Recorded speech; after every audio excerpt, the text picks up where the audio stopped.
how do you keep your trees and your shrubs alive when you're on severe water restrictions, like a lot of us were this year, and it looks like that's projected to be also next year. So how do we do that to where we still keep our landscape, like the bones of our landscape, still healthy and alive, but don't exceed our water restrictions? So that's the goal of today's workshop. We do have a grant from the Saratoga Horticulture Research Endowment to help fund the filming of this, and we are going to then share that out. We're going to be producing 15 kind of short films that we'll be able to then share out with the public all across California. So hopefully that helps in water conservation all around. And then we also have help from Shasta College, from the Bella Vista Water District, and the California College Corps. One of our fellows here, Sosi, is here if you want to wave your hand, Sosi.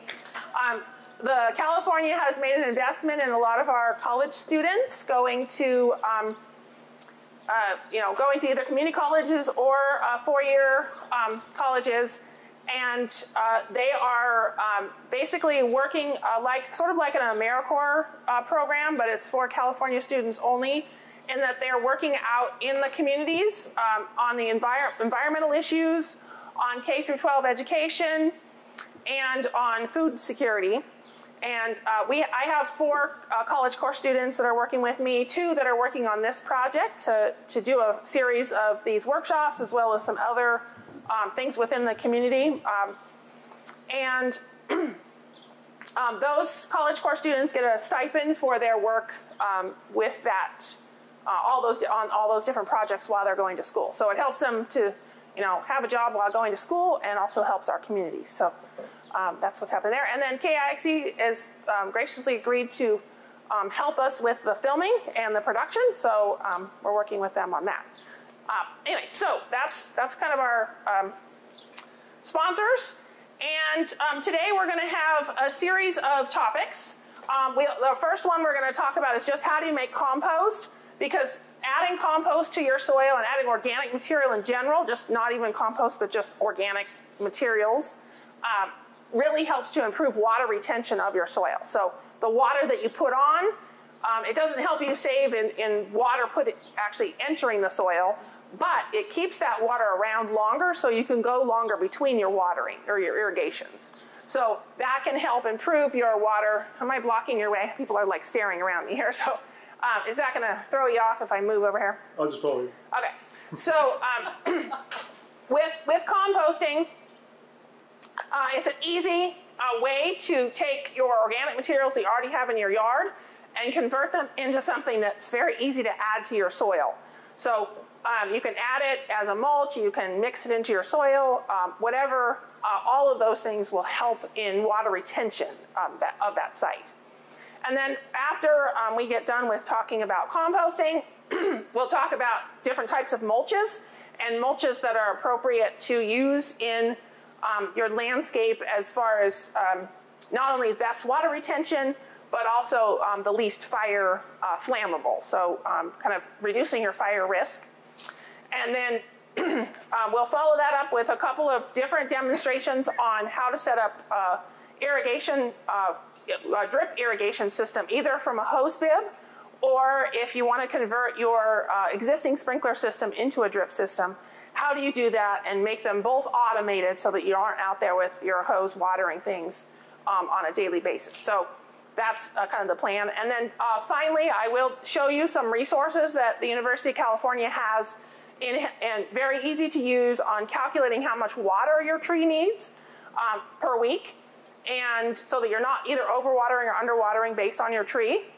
And also some of their other resources that they have on their urban horticulture site. So I'll demonstrate those kind of towards the end. And then we'll have chance for questions from all of our speakers as we kind of go along. So feel free. We'll each kind of go through and do a demonstration. And then at the end, if you want to give or have some questions or chime in on what kind of you do in your own home garden. We'd love to hear what you have been doing to conserve water. Then we'll do that kind of at the end of each presentation. And then we'll take just a pause between each of our each of our little segments, so to speak, and have time for switching over to the next speaker and moving materials in and out. So, be patient with us as we kind of transition.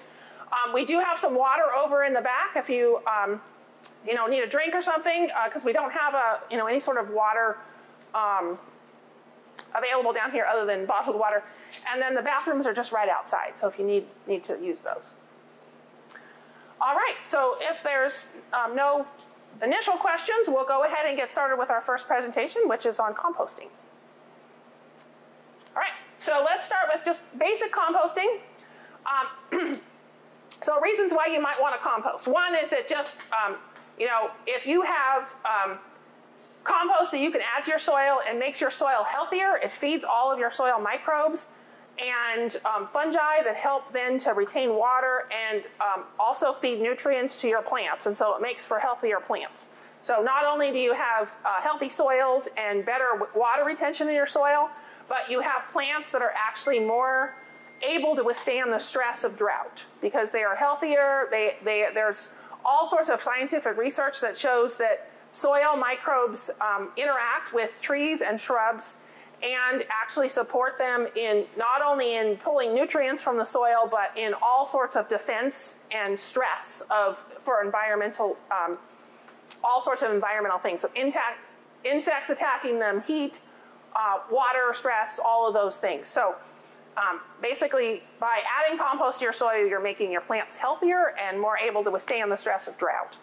The second reason that you might want to do it is it's kind of a free product, right? You don't have to go out and buy something. You're taking materials right from your yard and you're utilizing them and you are turning it into something that's very useful for your landscape. And the third reason is that you're going to reduce the waste stream going to landfills. This is going to be mandated by 2024. All organic waste has to be processed and composted. Some cities are choosing for you to collect that in a separate bin and they'll compost it for you. But you can also compost that on your own. But no longer will you be able to put any sort of organic food waste, yard waste, or any other organic products into your trash after 2024.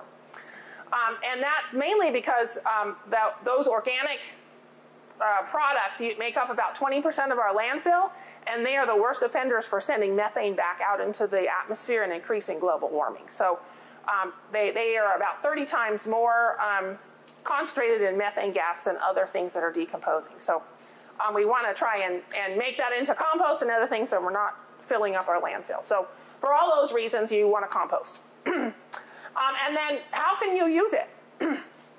You can use it for a variety of different things. You can use it to top off, kind of as a top dressing in your garden or in your beds and add, somewhere a couple inches and make that, about that and make it just something that's increasing the organics in your soil.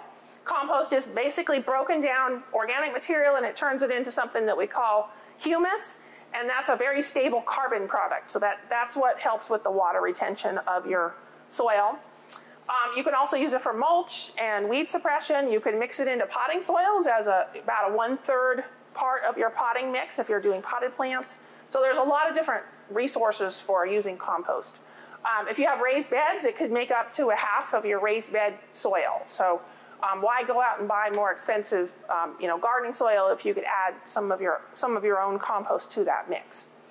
I have a couple of examples of compost, and we're going to talk a little bit about slow and hot composting methods here in a minute. But I'll pass this around. This is compost that I made from my yard, and this was a little bit.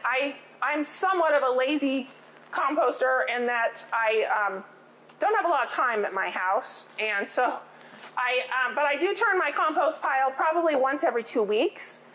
So I do a little bit of work on it. So this is one that's been faster composted. And then here's a slow compost. This is an example of slow compost in this one here, where it's just you piled it up somewhere and left it for 6 months or so. So either method is fine. just realize that the slow composting method doesn't get as warm, and so it usually doesn't kill weed seeds or pathogens that might be harmful to your plants. So you don't want to put diseased plants in there, or plants that have a lot of weed seed on it, because it won't kill it. The hot composting method, the warmer composting where you're turning it more often, will. So that is helpful. So I'll just kind of pass it around if you want to just pass it around to show how, and you can open it up, you can see that it doesn't smell. It's a beautiful product. There's nothing, there's nothing in there that's harmful. I do have a handout, and I might call on somebody to just pass this out. Sophie, will you do that for me?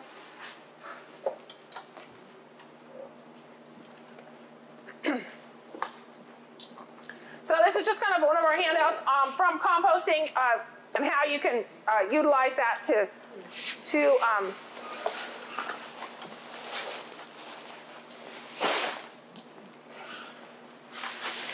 make compost. So I want to show you just how to make compost, because I think a lot of people are a little intimidated by the idea of making compost, because it always sounds kind of complicated if you read about it. At least I think sometimes I look at stuff and I'm going, wow, that sounds like a complicated process, and it really is not.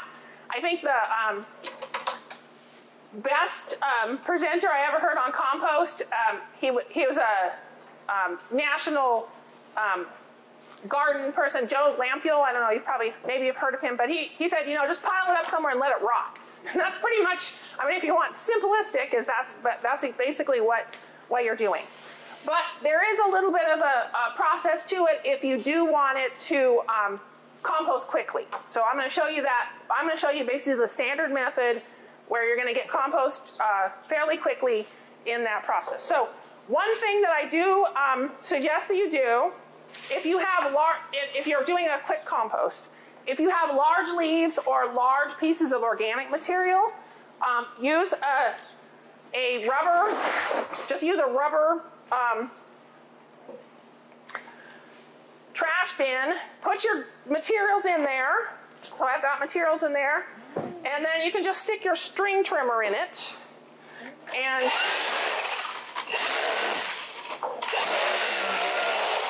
sometimes you have to kind of mix, you might need to mix it up a little bit if you need to, but you can see it breaks it down pretty quickly, so you can use your string trimmer to do that.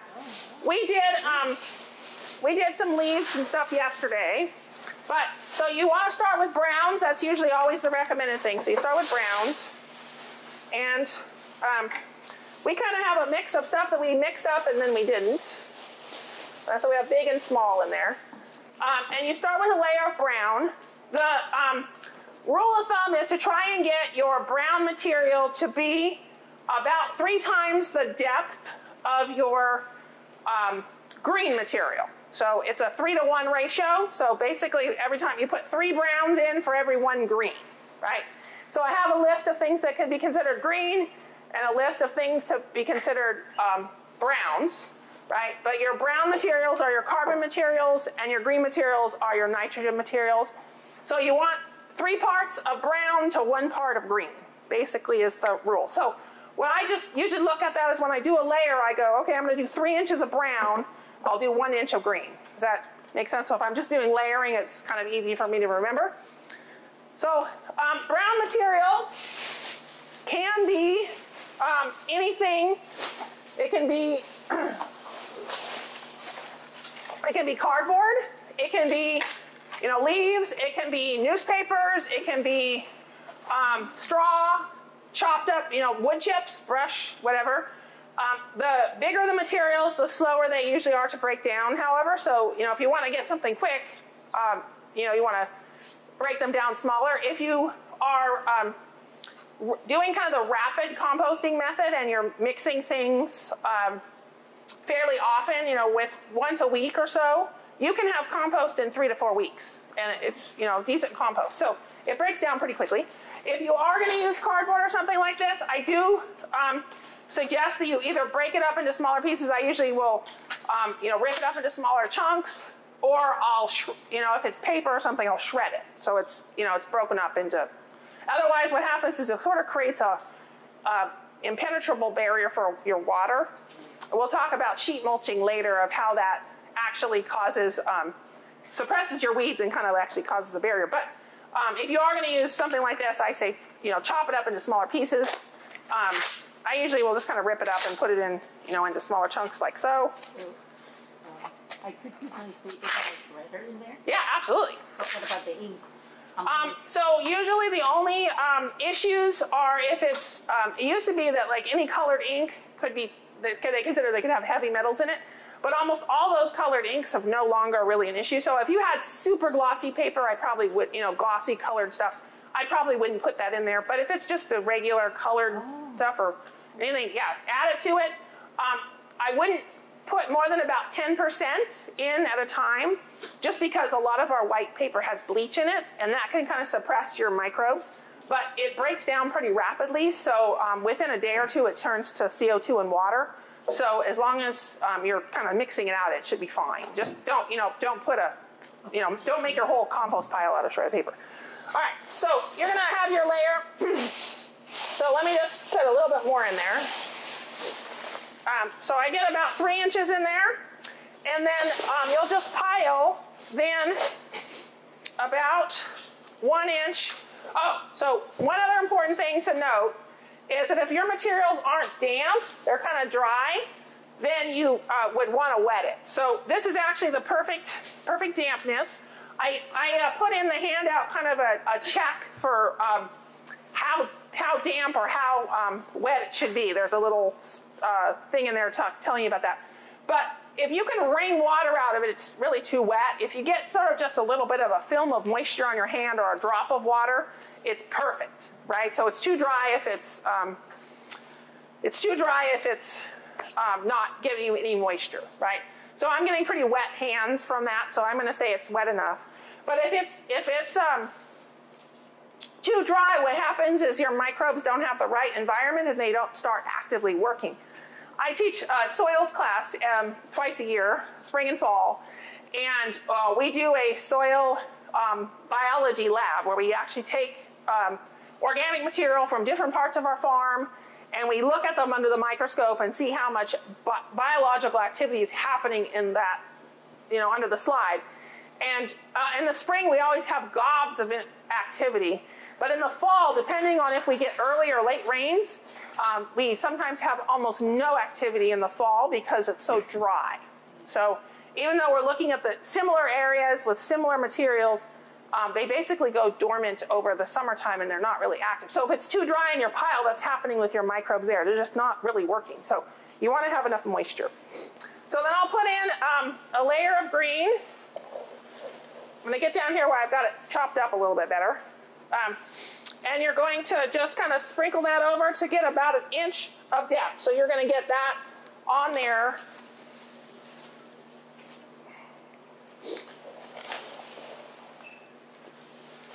All the way around. And if you have something like this where you get a bunch of, like obviously I missed somewhere in my mixing of stuff, you can put that back in your bin and chop it up some more. But once you have about that, so you have about 3 inches of brown, you have about 1 inch of green, then you'll start over again with your brown. So you'll put another layer on top of that of your brown.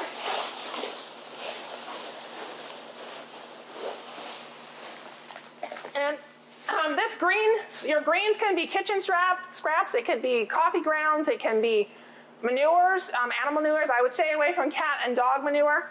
Not that it's, you can put it in there if you wanted, but I would leave it longer, but they just tend to have a lot more oils in them, and so they take a lot longer to break down, and they can have pathogens in them. So if you're not, if you're not breaking it down quickly, then it could be an issue. But try to avoid, I usually tell people just try to avoid it because it does tend to smell more. But any kind of, animal that has more of a vegan diet is better manures. All right, so then you're gonna just basically put another layer of browns over there, 3 inches. You go the whole, I won't do the whole thing because it'll make a huge mess in here, but basically you're gonna put another 3 inches of brown, another inch of green, and just alternate until you get this completely full. And what I do at home is I just then take this ring off after I've made my pile and everything, so I can mix it and things like that. But this last year, I have had so many turkeys in my yard that they keep pulling my piles completely apart. So I have this beautiful pile and then it's completely mixed up the next day and spread out like mulch all over my yard. So if you do have wild turkeys, you might want to leave the rings around it. So that's a possibility too. So I used to be able to just I had to put this one together with two, well, Jolene did it for me because I was like, we don't have a ring tall enough. But your pile, in order to effectively work, needs to be about 3 by 3. So you want it about 3 feet wide by about 3 feet tall is the bare minimum. If it's not at least 3 by 3, it usually doesn't get hot enough to really break down the the microbes and other. Well, you're trying to kill the kind of bad bacteria and weed seeds in there, so you want to get it warm enough to do that. If you get it too big, if you go, big is better is not always true in this case. One reason is that it can get too hot. If your pile is too large, it can actually generate a lot of heat inside.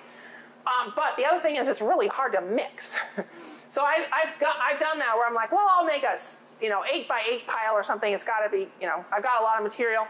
And then I'm finding that it's just harder to mix it. So the smaller piles are actually, with a pitchfork, I can mix it really fast. But if it's much bigger than that, it's more of a chore. You can also get, those bin mixers if you have limited space. Those work fine. You just turn the handle and you put your stuff in the bin. If you do, there's other ones that are kind of like the compost, like towers, I guess is what they call them.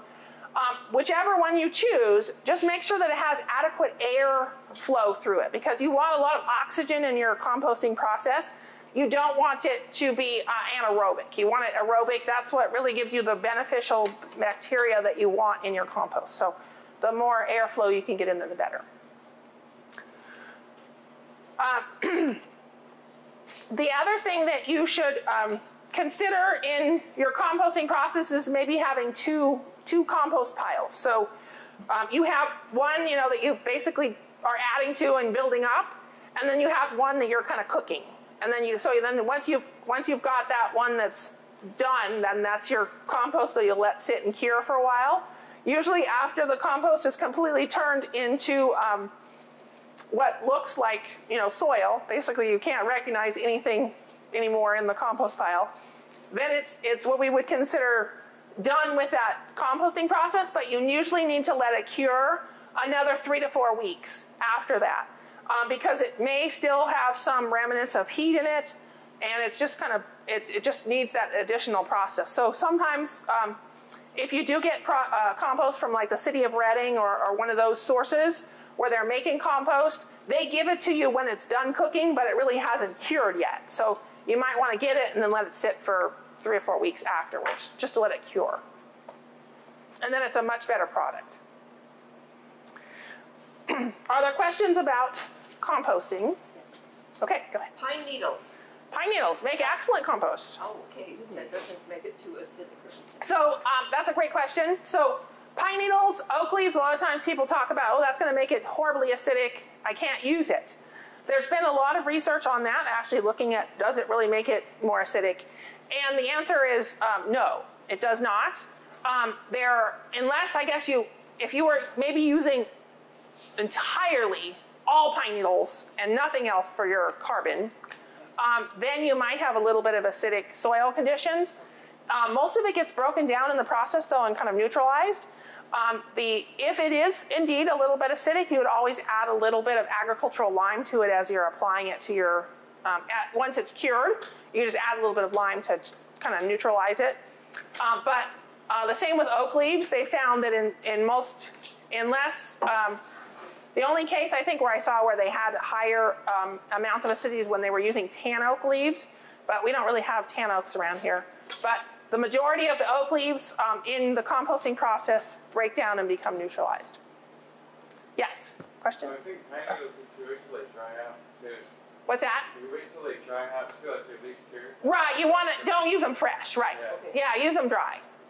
So yeah, I would use your pine needles as carbon rather than green waste, the nitrogen part of it. Yes. I know this is a really stupid question. There's never a stupid question. No, this is a stupid question. I have one of those canister things Yeah. that I got from Costco. Mhm. Well, what do you do? I mean, it's always stuff in there. Do I just take a little shovel and shovel out the stuff that doesn't have, new eggshells or whatever? How do I get that? So it doesn't have a door that you can kind I of twist it and dump it? Yeah, I can open up the door, to throw stuff Right. in. But, so I just keep turning it, but some of it actually kind of looks like your compost now. So what I typically tell folks to do is don't really start composting that until, like turning it and everything. Well, you can turn it a couple times when you add stuff, but don't really actively compost it until you get enough in there that it can break down. And then don't add anything to it, which is kind of a pain because you're trying to use it as your process, but until you get stuff to break down. But with one of those, if you're mixing them, if you're turning it daily and you're adding watching in moisture, a lot of times you can get it to make pretty good compost that you'd still want to cure it for a couple weeks, but it'll be broken down and unrecognizable in 2 weeks. So they're a pretty rapid composter if you move it. I'm not turning it every day. Right. Maybe once a month. Right. So that's a slower process. So if you kind of, I have a master gardener that has told me that they just have their cup of coffee and they go out and turn their composter every morning and they check the moisture and they make compost pretty quickly in that. But that's sort of dedication. I don't have that. I don't know that I could do that every morning. But even if you did it once a week, you'd probably get it to go faster. You can, on those, I think you can turn them so that the door is kind of facing down and you open the door and you can just dump it out. So, Okay. And you might want to just do that and kind of then sort through it and put the stuff back that still needs to be composted. Yeah. If you put a tarp or something down, it makes it Yeah. pretty easy. Yeah, that's a good idea. Okay, So- thank you. Yes. Rain and sunshine. Oh, so good question. So in the summertime, you may have to water your compost every day because it'll dry out, right? And so what I do in that case is I'll kind of wet the outside and turn it so I'm getting the inside wet, and then I might have to wet the outside again. It might be a couple processes where you're kind of getting moisture back. If we get a lot of rain and you want your compost to continue to work over the winter, you want to tarp it so it doesn't get too soggy. Because that will really, if it gets too wet, it'll slow it down. So if you're a super dedicated composter, I never have that dedication, so I just let when it starts to get wet, I'm like, oh, well, it's just going to be slow compost now. I'm not going to bother with it. But, if you want to be super dedicated to it, you can tarp it and then just, or one of my, if you have a bin or something, then it's not an issue because it's already enclosed. One of my friends has just a board, she's got the more stiff hog wire panels that she uses for hers. And then she has just like a plywood board that she puts across the top, and she has a big chunk of wood that she sets on top so it's not going to blow around. And that's how she keeps it dry. So it gets a little bit of moisture from the sides, but it keeps it mostly dry. And that seems to work for her just fine. But other questions about composting? Yes. When you cure it, are you curing it outside, like I have the tower, if I took it out, put it on the tarp? Yeah, so when you're curing it, you're just basically setting it, put it in your wheelbarrow, whatever, and dump it where you're planning to use it, and then just let it set for a couple, 2 to 3 weeks. In the summertime, that's probably long enough. If it's in the wintertime, it might have to be closer to 4 weeks. It just takes a while for it to kind of finish that process. And, Outside that. right. And then it should be fine. But yeah, I can just sit wherever you're going to use it. Or you could even top dress your beds with it and let it cure that way before you mix it in or whatever. This time of year, suppress some of your weeds and then just plan on mixing it in the summer or in spring when you're ready to plant. How can I tell the curing time, how it looks? So on the curing time, what you're going to do is when you go and look at it, it shouldn't have any smell, or it should have kind of a pleasant earthy smell. So if it has any unpleasant smell, it's still not cured yet. And it shouldn't be warm. It should be completely cool. So if it still kind of feels a little warm or has any sort of odor other than just kind of that earthy smell, it needs to cure a little longer. Yes. The first time I was using it, I have one of those bins, and I got these maggots Oh, yes. falling out of it. So And it was those, so gross. The birds finally took care of them, but I was just, what caused that? What was So going on? compost piles will attract flies, and there are some different insects that like compost piles. if you, and that's perfectly normal, and it actually is healthy for your pile. It's not a, there's nothing wrong with your compost pile. And it's just that it means that your compost pile wasn't hot enough to kind of deter those things from laying their eggs in the compost. But that also that sometimes can actually add to your compost pile and add additional micronutrients to it. So I know if you can put up with the insects, it's not a bad thing. So, but if you don't want that to if you don't want that happening, you can screen your openings on your compost bin. So you can use a window screen or something and screen it. So if you don't want, those sorts of things happening. Yes. I wonder if we can throw in recommendations.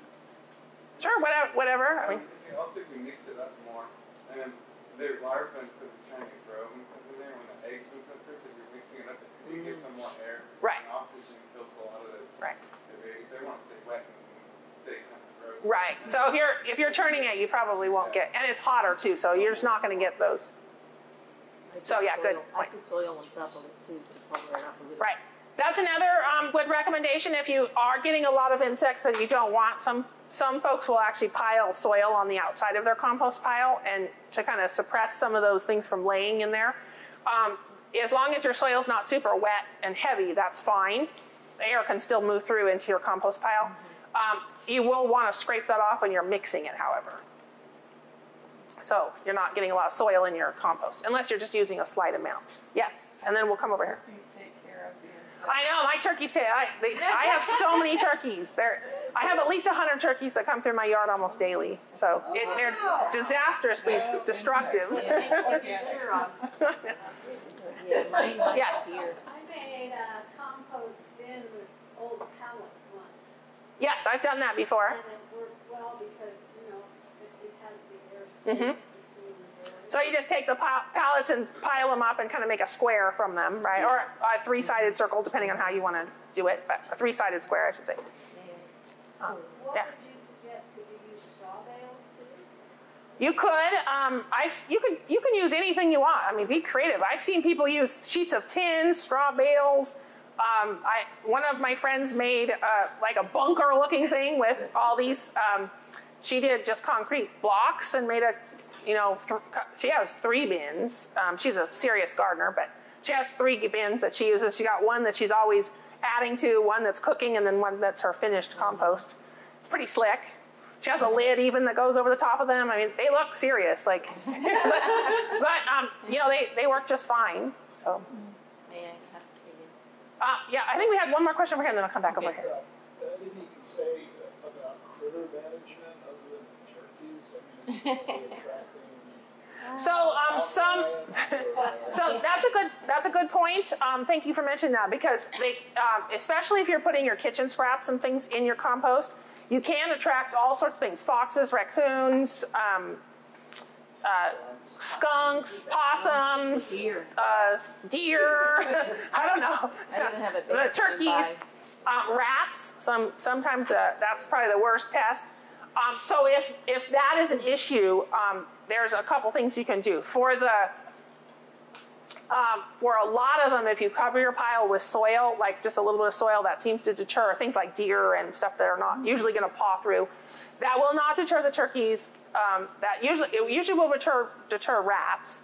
I don't know if it'll deter skunks or raccoons, because a lot of times if they can smell something, they'll dig. If you have those other types of critters, then actually putting that in a bin or get more like chicken wire type rings and put some sort of cover on the top. That will usually deter a lot of them. So even the rats and stuff. where So. you located as well? So locating it further away from your house or away from your garden, because you don't necessarily want those critters in your garden. So further away from your place can be helpful. That sometimes is deterring, though, if you're taking your kitchen trash or something out. I have a little compost container that I have on my kitchen counter that has a filter in, and it has a lid and a carbon filter, so it doesn't ever smell. And then I just take that out, once a day or so. But that is if it's further walk. Mine's a little bit away from the house, but not too far. But so just kind of deciding on those sort of things. If you do have one of the compost turning ones like we were talking about, those usually keep most critters out. So maybe that's a good solution if you just are having a lot of critter problems. Or the bins with the securing lid, those also work pretty well for that. And then somebody had another comment. You had another question. You mentioned not too much soil. Why is that? So too much soil will slow your composting process down and stop the process. A little bit of soil is good. In fact, a lot of people recommend adding some soil or old compost to your new pile to kind of inoculate it and get some organisms going. Okay. Sort of like if you have sourdough, you add a little bit of the starter. Okay. But the too much soil actually will not, because it's not breaking down or active. It sort of just stops your pile from cooking. Yes. Do you know if Waste Management is going to be distributing composting containers? They are going to be mandated to. So somehow they're going to have to do that. Those of us in the country, though, like I live in the country and I don't have green waste pickup, they are not required to, I believe. But I'm not sure how I'm not sure how that they've even come up with how they're going to shake that down, like how that's going to come out. I know City of Reading has a lot of plans on how they're going to be doing that. A lot of cities have already gone to giving you a separate container for all of your kitchen waste and stuff, and you put it in a different container and that gets composted. I'm not sure how Waste Management is going to do that, because a lot of the folks that are on the waste management route are in the country where they could possibly compost. So I'm not sure how they're going to do that. But the challenge for some of us is like, what do you do with if you have meat waste or other types of organic waste that we really don't recommend putting in a compost pile. And some of those things you may just have to like dig a hole and bury it and have it kind of be slow breakdown in the swale. But not everybody has that luxury, right? They don't have 5 acres they can go out and dig some holes around. So, I don't know how they're going to have to come up with some way of doing that. I just haven't heard how they're planning to do it yet. All right, last question, and then we'll transition to mulch. So what about the worm composting? So worm composting is another way of composting, and that can be, especially if you have a small area where you don't have a lot of room to compost. Worm composting can be vermicomposting or worm composting can be a great way to compost. Usually you have a bin where you have worms in there. They're red wiggler type of worms. They're not just any worm will do. You have to get the worms that like to feed on organic waste in that kind of layer on top. So these are not earthworms that are coming from the ground. They're worms that live in that organic layer typically. And then you're feeding them material. Worms tend to like to kind of drink their nutrients, sort of like a slushy or a milkshake or something. So the more you can kind of pre-rot those materials before you put it in your worm bin, the better for your worms. They'll break it down faster. But you can have a tub of worms even in your house if you like. I had one forever underneath my kitchen sink, and no one ever knew it was there. It didn't smell or anything. They break down. So it was fun. My daughter and I did it for several years, and we'd feed the worms every day.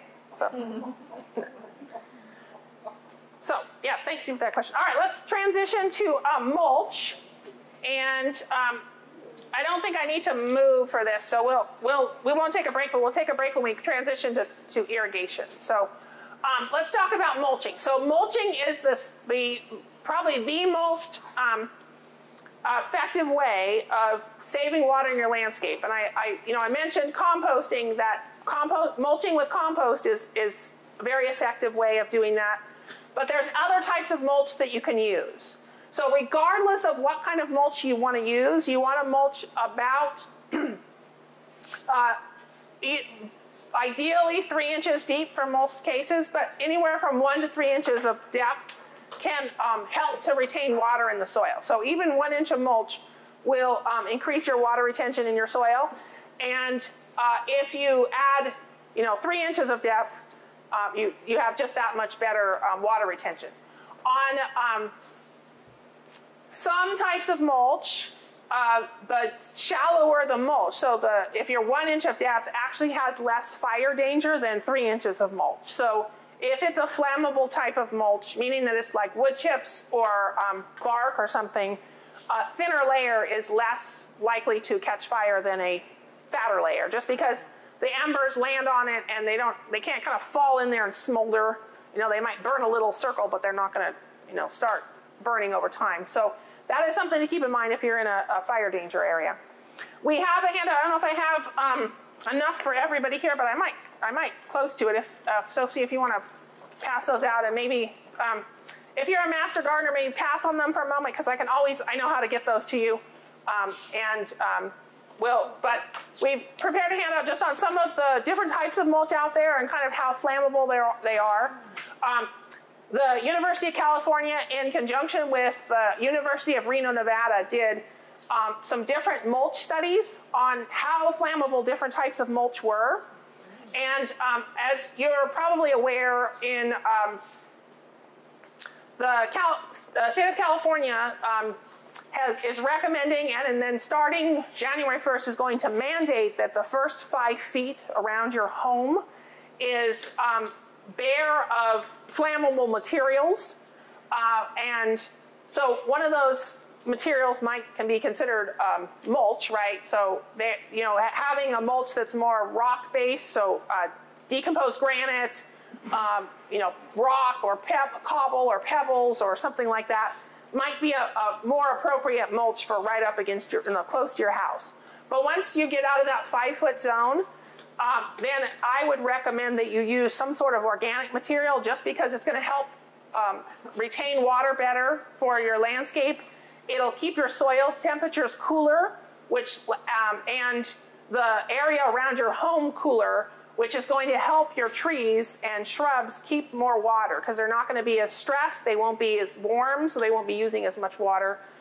So that organic material can be beneficial in not only just retaining moisture in the soil, but it may be also beneficial in keeping the soil temperatures cooler, which then reduces the stress and water use of your plants, right? Because the warmer the soil, the warmer the plant, the more it, up to a certain point at least of temperature, the more it transpires and uses more water. So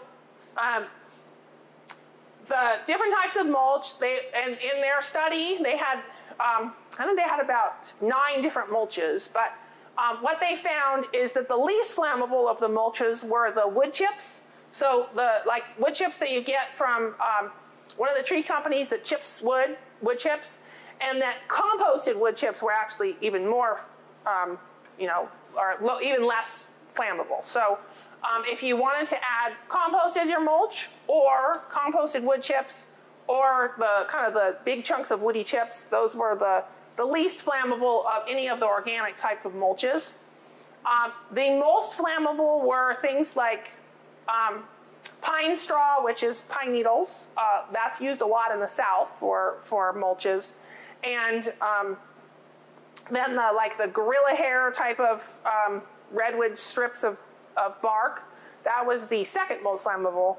And then kind of going down the list, rubber mulches were very flammable. So a lot of times they tell you use the colored rubber mulches, because they're a recycled product and more environmentally friendly, which I disagree with, but because it doesn't add anything to your soil. But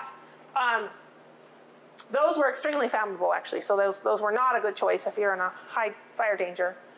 So the first being wood chips, being the least, a 1-inch depth of wood chips was the least flammable.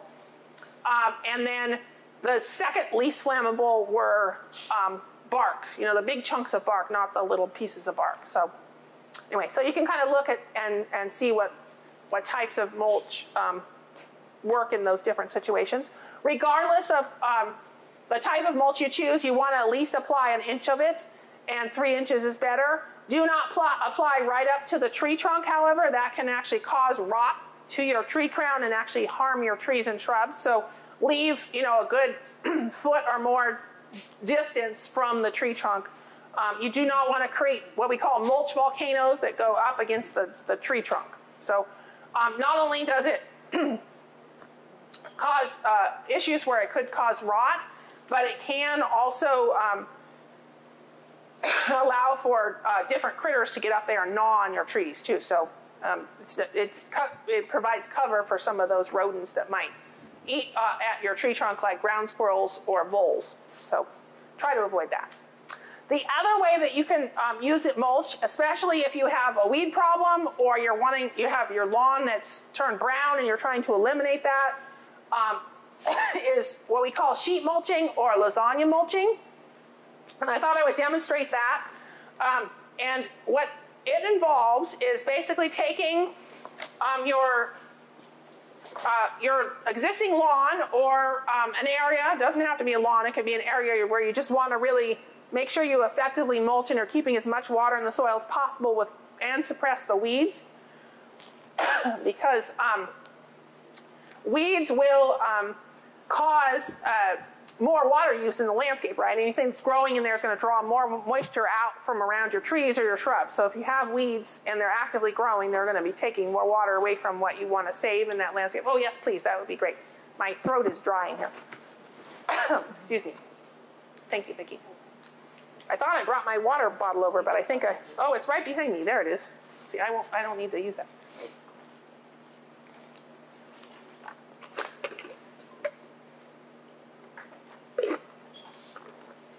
So, this lasagna mulching method can be utilized, like I said, in areas where you want to just keep a lot of moisture in that soil and suppress your weeds, or if you're trying to convert your lawn and you don't have a lot of money to actually pay somebody to rip out the lawn and completely start over. One caveat, if you're going to be doing this, it will build up the soil a little bit. So if you do have drainage issues where things might drain back towards your building or, out where it's going to raise the soil up above the sidewalk or something and it's going to run off into the street, you may need to excavate down a little bit or build in what we call swales so that it catches that water and diverts it somewhere else. So just keep that in mind when you're doing this. So you start with cardboard, and you'll hear some folks will tell you that especially if you have a lot of really terrible weeds like, say, Bermuda grass or something like that, they'll actually tell you to put a layer of manure or something over the top of your existing green material that's down there, the lawn, the weeds, whatever. Because they want really high nitrogen to kind of cause that to get very warm and kind of actually kill the grass that's there. But if you just have normal lawn or normal weeds, just start with a layer of cardboard. And then you want to make sure that you are overlapping that cardboard. So when you lay it out, you're going to lay out just big sheets of it. You want to overlap it so there's no holes. So I say to overlap at least 6 inches or more because you don't want any seams where the plants can come up. And it really does make a difference. I've done it both ways where I've put them end to end and I've overlapped them, and it does make a difference. If you have Bermuda or something like that, I almost suggest putting 2 layers of cardboard because Bermuda grass is amazingly resilient. But any other weeds, just 1 layer but overlapped is great. And then what you're going to do, and I have a picture up here of sort of how this looks. So, here's your grass. You then are going to put a layer of brown material on the top. And this material can be anywhere from 3 to 6 inches in depth. So you basically are going to put a layer of brown over the top of that. And then you typically put a layer of green. So you're kind of putting that same idea of trying to get it to compost. So you'll put a layer, you've got your brown, then you'll put a layer of green. Usually you have somewhere between 3 to 6 inches of brown and then 1 to 2 inches of green material.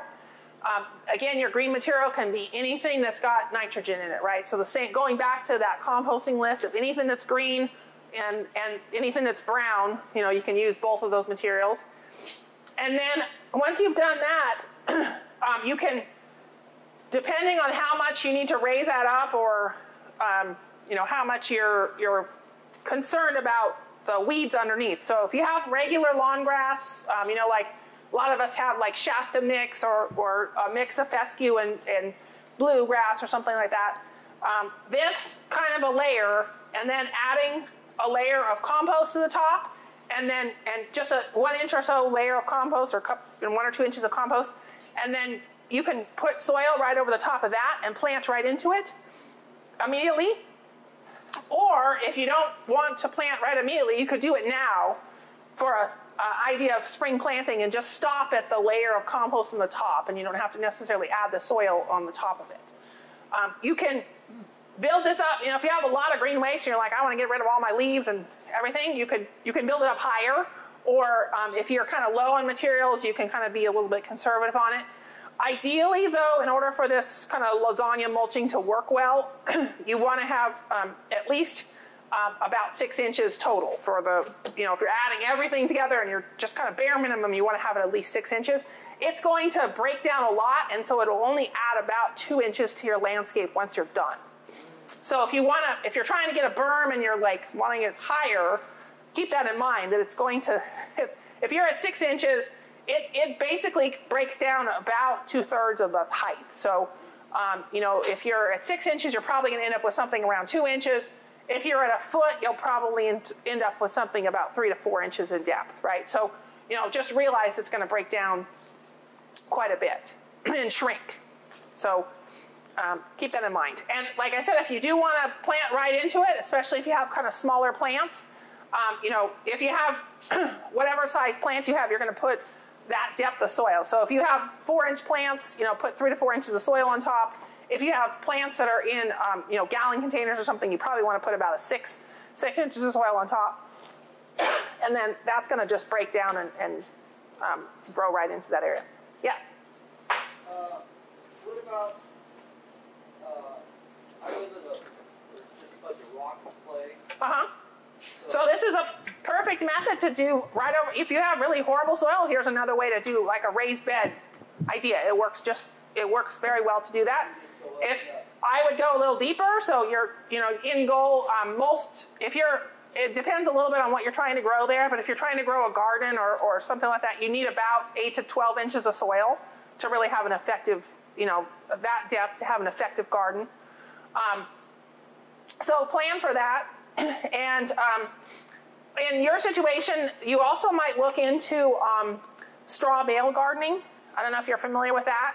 There's a process where you basically take straw bales and it's sort of the same idea, but on a bale size. And you put the straw bales on their side. You have to cure them. So there's a process you go through. You don't just use a raw bale. You have to wet it, and there's a curing process. And then you put your soil in the bale and you plant right into the bale. And over time that breaks down into basically the same idea. So it's straw bale gardening. So look into that.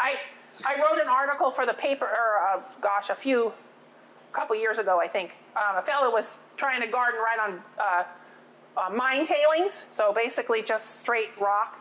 And so that's what I recommended for him, because there's, he didn't have a lot of money, and he was trying to, garden in mine tailings. So that can be a good way. This way would also work, but if you're on bare rock, you might not have a lot of organic material readily available, and so that might be a cheaper alternative.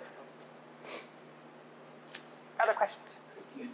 Could you put this lasagna method around the trees? Starting now, would it be ready by the spring?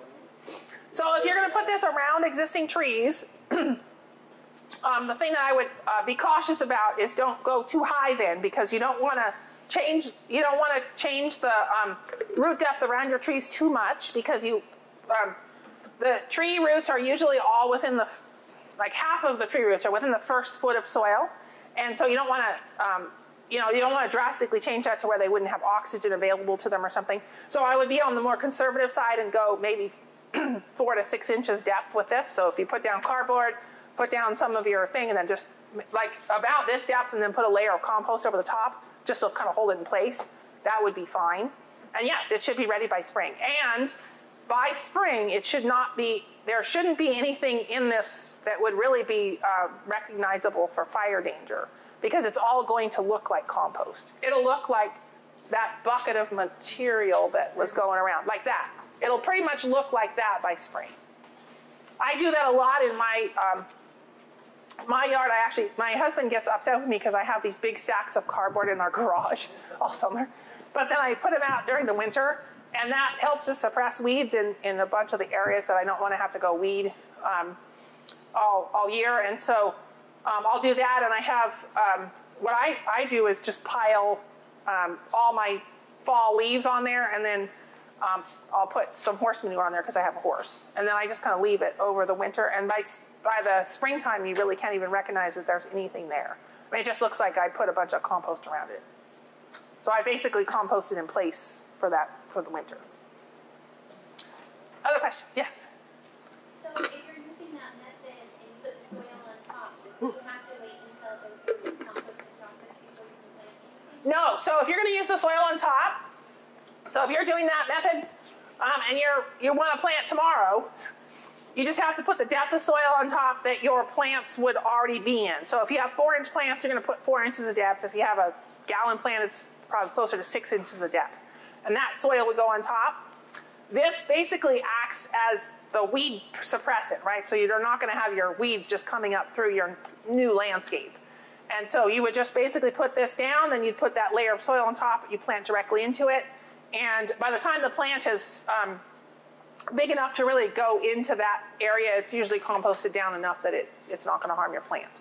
If your plants do start to look a little, sometimes if you have vigorously growing plants and they start to grow into that and it's not completely broken down, they might start to look a little bit what we call chlorotic, in that they just lack a little bit of nitrogen, because this process that is breaking down tends to take a bunch of nitrogen until it completely breaks down, and then it releases nitrogen back into the soil. And so you might have to fertilize them. But that would be, you would know that if they start to look a little yellow, then I would fertilize them. But yeah, good question. Yeah. And then another question, so I have chickens. Yes. How long do you have to wait to use their? So you can use, in something like this, you could use fresh chicken manure as long as you're not planning to use it for any sort of edible gardening for at least 120 days.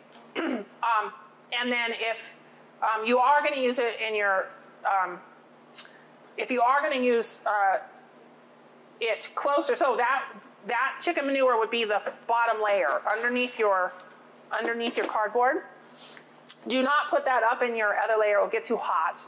And that actually might cause problems for your newly planted plants. But if your chicken manure is somewhat composted, then you could mix it in the top just as a layer of greens.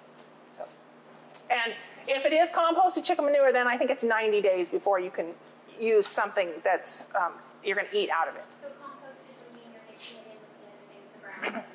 Right, it's been, well, you're composted in meaning that it's broken down some. It's not fresh chicken manure any longer.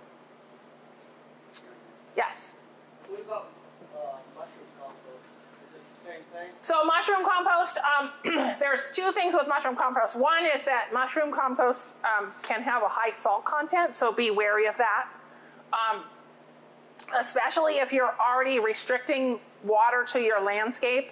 And at least in our water district, our water tends to be somewhat hard water. So that already has a fairly high salt content. And when I'm talking about salt content, I'm not necessarily talking about sodium salts. I'm talking about mineral salts in general. But with those salts, what happens is that a lot of times they make the soil almost work against the plant, and that plants get most of their water uptake from passive uptake, and meaning that they just kind of have their roots sitting out in the soil and water's flowing into the plant, and the plant's then uptaking it. When you have higher salt content in the soil, it actually pulls that water out of the root. And so the plant has to work a lot harder to uptake that water.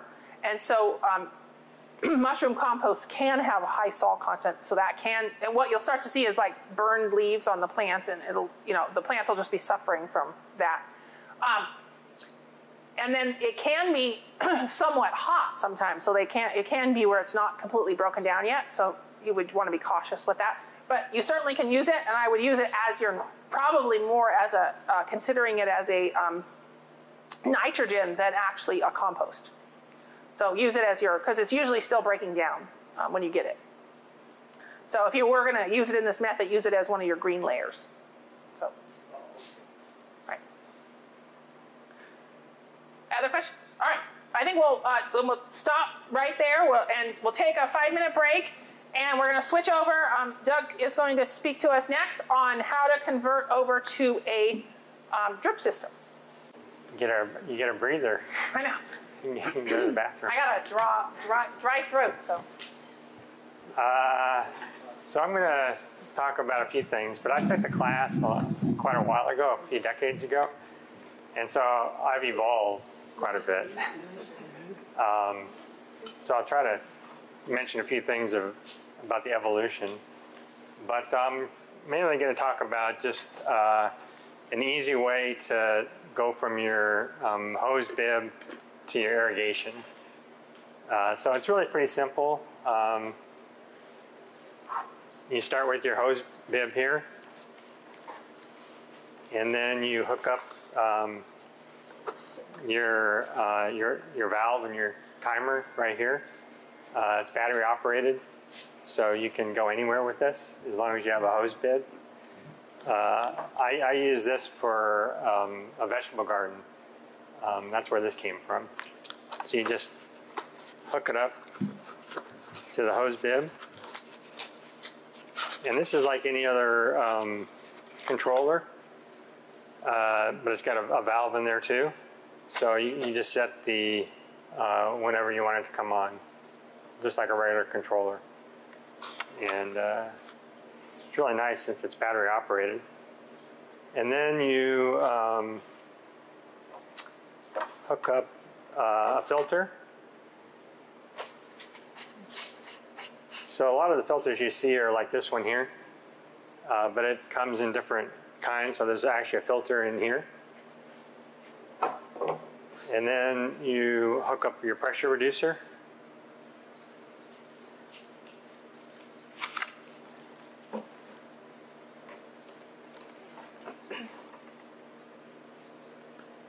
Anyways, it's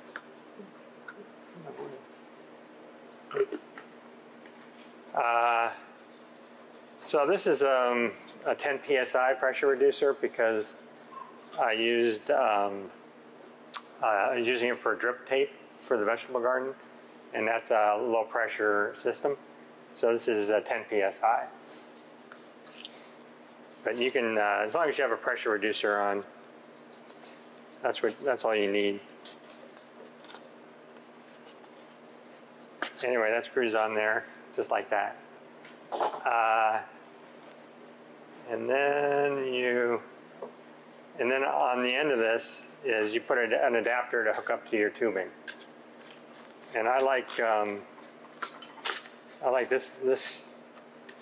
these kind of connectors where it's a little nut.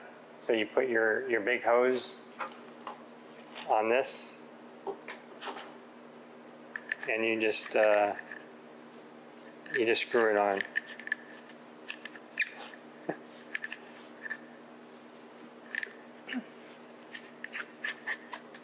So then you put this on, and then you screw it on, and it makes a really tight fit. And then you just put your regular irrigation on from there. So it's really pretty simple. So that's how you convert your hose bib to drip irrigation. But one thing you should always do is check your pressures.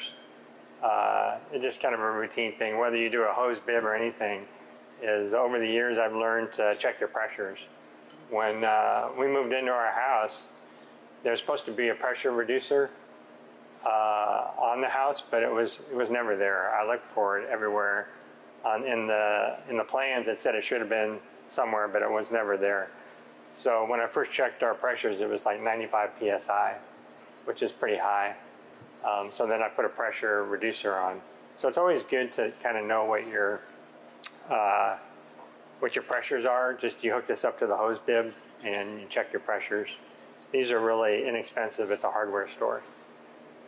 What is that called? Just a pressure checker. It's a pressure gauge and it has hose threads on it. So I know Ace has them. I'm sure there are other hardware stores have them, like True Value or someplace like that. But they're pretty inexpensive. But it's just basically a pressure gauge with hose threads. Right. Yeah. So this, if your pressures are really high, it can cause leaks. It can blow up your drip irrigation. So the trend is towards drip irrigation, and which is really good at conserving water. But if you have really high pressures and you create a leak, then you defeat the whole purpose, because it might take you a long time to find that leak, and by then your water bill is going to be pretty high. So that's the other thing with drip irrigation is it's great. Some people are actually for it. Some people are adamantly against it, but it's actually a really good way to conserve water. But you really have to keep up on the leaks, because the rabbits are going to gnaw on them, the ground squirrels are going to gnaw on them, especially when it's hot in the summer. The rodents are going to be looking for water, and so they're going to cause leaks. And if you don't catch the leaks, you can waste a lot of water. So the way I catch leaks is I turn the system on, and I do it on a really quiet day where there's no wind, and I listen. I just walk around and I listen. Most of the time you can hear the leaks. If you don't see them, you can hear them. So that's how I caught most of my leaks. But sometimes you have massive leaks and you don't even know that they're there. I had one leak on a big hose like this that I didn't know it was there, and I accidentally cut through it. I'm planting a plant, but I didn't know I cut through it. And it was a real permeable soil, and so I didn't catch it probably for a long time, and I just happened to catch it one day because I was digging in the same area. So if you do drip, you really have to keep up on your leaks if you wanted to do what it's intended to do, and that is not waste a lot of water. The other thing to conserve water are these things. They're kind of like egg timers that you just screw on to your hose bib. Have people seen these? A lot of people, they turn on the water and they forget about it, and that's a good way to waste water too. Is you turn it on and you forget about it like hours later, and you go, oh, I got water going, and then you turn it off. So this just screws onto the hose bib, and then you just set it for however long you want to run it. So if you want to run it for like an hour, you turn this on, and then after an hour or however long you set it for, it'll turn off automatically. And then if you really want to know what's going on is you put a flow meter on your bib, and it'll tell you how many gallons you use. And a flow meter. So these are all really inexpensive.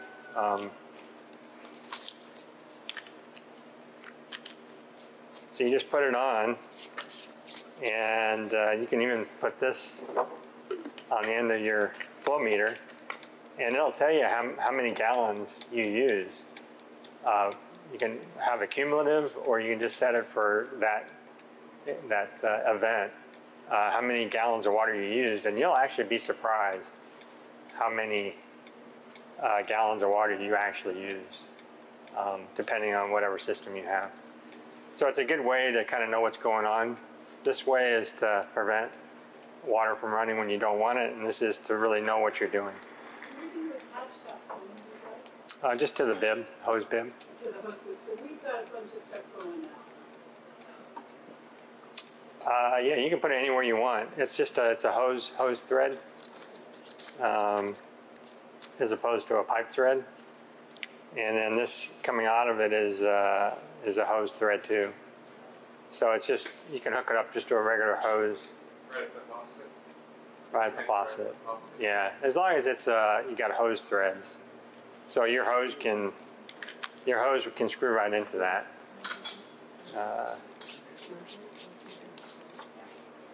So the other thing I was going to talk about was watering your trees, and so there are various ways to go about doing that, depending on what kind of trees you have. Here at Shasta College, they use these rings. So there's actually there's actually a small ring, like so. It's missing a piece, but it goes, you get a small ring for a smaller tree, and then we'll do if it's a larger tree, it'll then have a second ring outside of that. You want to grab that piece there.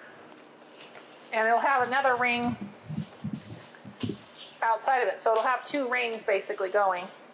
It'll have an inner ring and then an outer ring of water. So you have a couple different rings. And we use inline emitters. So each one of these has an emitter in there's one every foot in this ring. So, but if you have a smaller tree, you might only need the first ring. And then as the tree gets bigger, and this is for a large mature tree, but as the tree gets bigger, then you might add rings to that. So so a big part of, I guess the title of this workshop is trees and shrubs. And so I always tell people in their landscaping to think about trees first, because they take a while to grow. And perennials are pretty quick to growing, but trees take a long time. So if you want to have a more mature landscape quicker, then that's the first thing you want to plant. So with the drought, you actually want to concentrate on the trees too. So at our place, we have pretty much, if we're going to water anything, it's going to be the trees. So we've taken water from everything else and are just watering the trees. Because you've invested a lot in those trees, and it's going to take a long time to replace those if they end up dying. So the drip is really good, and one of the things that you want to do, especially at the beginning, if you just planted a tree or any plant, the number one cause of it dying the first year or so is the root ball isn't getting enough water. So you need to have a ring around the root ball initially to get it through the first summer. And then as the tree gets bigger, you add rings to it. So this is one way to do it. The way I do it is I use these, the inline emitters, which I've kind of evolved to the inline emitters, whether on this size tubing or this size tubing that Jan will tell you more about. This is the 1/4 inch, and this is like the 5/8 inch inline. And so as you hook up around your tree, as the tree gets bigger and bigger, you want to add more length to this. And so like initially I might have this around the first part of the tree, and then as it gets bigger, I just connect more of this inline dripping and making the circle bigger and bigger as it spirals out. However, at some point, I don't think for a lot of trees you're going to be able to, if they're relying on your irrigation, you're not going to be able to give them enough water with just the drip. You're just going to have to keep making it bigger and bigger. It used to be that they thought the roots just went out to the drip line, but now they're saying that the roots go way beyond that. At least the height of the tree, now they're even saying 2 or 3 times the height of the tree. So the roots can go way out there. And so if you do drip, that's going to be a lot of plastic. And then depending on the tree, it could take way more water than you could ever drip. I got on the internet last night, and one of the companies that make this, they actually had a really good website where they do all the calculations for you. When I think about watering, I think in inches of water. So let's say, like Lamont said, that most of the roots are the first foot of soil. So if you have your average loamy soil, 1 inch of water will go down about 10 to 12 inches. But if you want to get to the rest of the roots, then if you want to go down 2 or 3 feet, ideally you want the roots to go down. So I wouldn't water below 3 feet. So again, depending on the tree, some trees have shallow roots and some have deeper roots, but for the most part, you want the roots to go deep. And so I try to water, when I do a watering event, I try to water down 2 to 3 feet. And you can get by, depending on, again, on the tree. If it's a climate adapted tree, you might just have to water once a month or once every 2 months if you water that deep. The deeper you go, actually, the more efficient you're going to be with the water.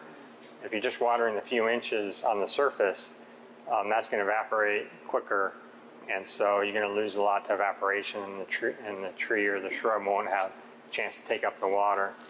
So like I say, I deal in inches, and so this website will, for instance, it'll say you put in clay, so it'll tell you how many gallon per hour emitters to have in line. So for clay, they recommend 0.26 gallon per hour, and a spacing of 18 inches. And if you have 50 psi, so if you have a pressure reducer down to 50 psi, and you're doing shrubs, emitters every 18 inches in clay, and then you have spacing, if you do like a grid, or if you even do a circle around your tree, have 18 inches between this part of the circle and the next arc of the circle. If you want to do, let's say you have 20 square feet, it'll tell you how many, how long to run your controller. So to get a 1/4 inch of water, it says to run your controller for 81 minutes. So it'll tell you. Well, this is I don't necessarily recommend it, but this is the Netafim company. But there are this isn't Netafim. This is probably Netafim. They kind of have a corner on the market, but I think there are a bunch of other companies that make it. But it sounds like good information. Yeah, I'm not even sure how to spell Netafim. Neta. N-E-T. N-E-T. I think it's an A. Netafim. I think it's net 8. Yeah.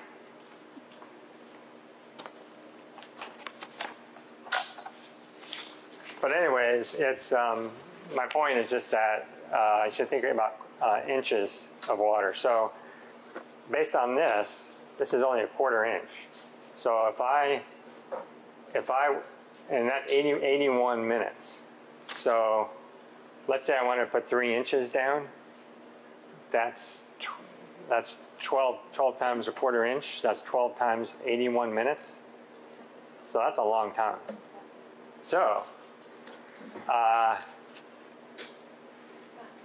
we inherited redwoods, and so I don't know how many people have redwoods, but I wouldn't buy redwoods and plant redwoods.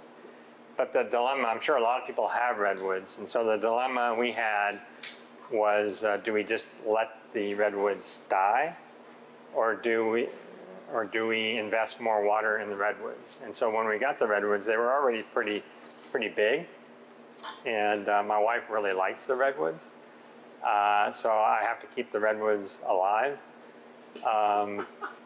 So I don't think you're going to make them survive on drip. And so what I have evolved to is putting this on the end of a hose, and then I hook it up to this. So I set my hose, and let's say I run this for 30 minutes. I put these cans underneath the sprinkler, and it'll tell me how much water that's hitting the ground in 30 minutes. And let's say I get an inch in 30 minutes, which is a good possibility because this puts out a lot of water. Then I'm going to run this for an hour and a half to get my 3 inches. And we're, I think a couple of workshops from now, we're gonna go into, these are called water audits, and we're gonna go into more of that in the next workshop or the one after that. So stay tuned, you'll get more information on that. But anyway, that's how the redwoods can take, Lamone wrote a column on this for the Record Searchlight, but they can take, a mature redwood can take 500 gallons a day. So a drip just isn't going to cut it. So I've evolved to that. And the other thing too is in order to really know if you're watering successfully, you should probably check the moisture level of the soil. This isn't a really very good one. I bought one of these like 15 years ago, and it was much better. I bought this one recently, and it's not as good as it used to be. But it gives you some information, this water meter, if your water is super dry or if it's wet. Anything in between, it's really not that good. Is that a general humidity meter? What's that? Is that a GH meter, like a general humidity meter? This just tells you on a scale of 0 to 10 how wet your soil is. But really, I think it just tells you if it's really wet or if it's really dry. This is probably your best tool here. This you put into the ground and you get a plug of soil. And so you just put it in the ground, you step on it, and it goes down about a foot, maybe even a little bit more than that. And you can see, it tells you a lot of things. It tells you how moist the soil is. And so let's say it's dry from 0 to 2 or 3 or 4 inches. That's not so bad. And if it's moist after that and your roots are going down, most of your roots are going down 2 or 3 feet, then you might not have to water. But this gives you a better idea of where you are as far as the moisture content in your soil. What is that gadget called?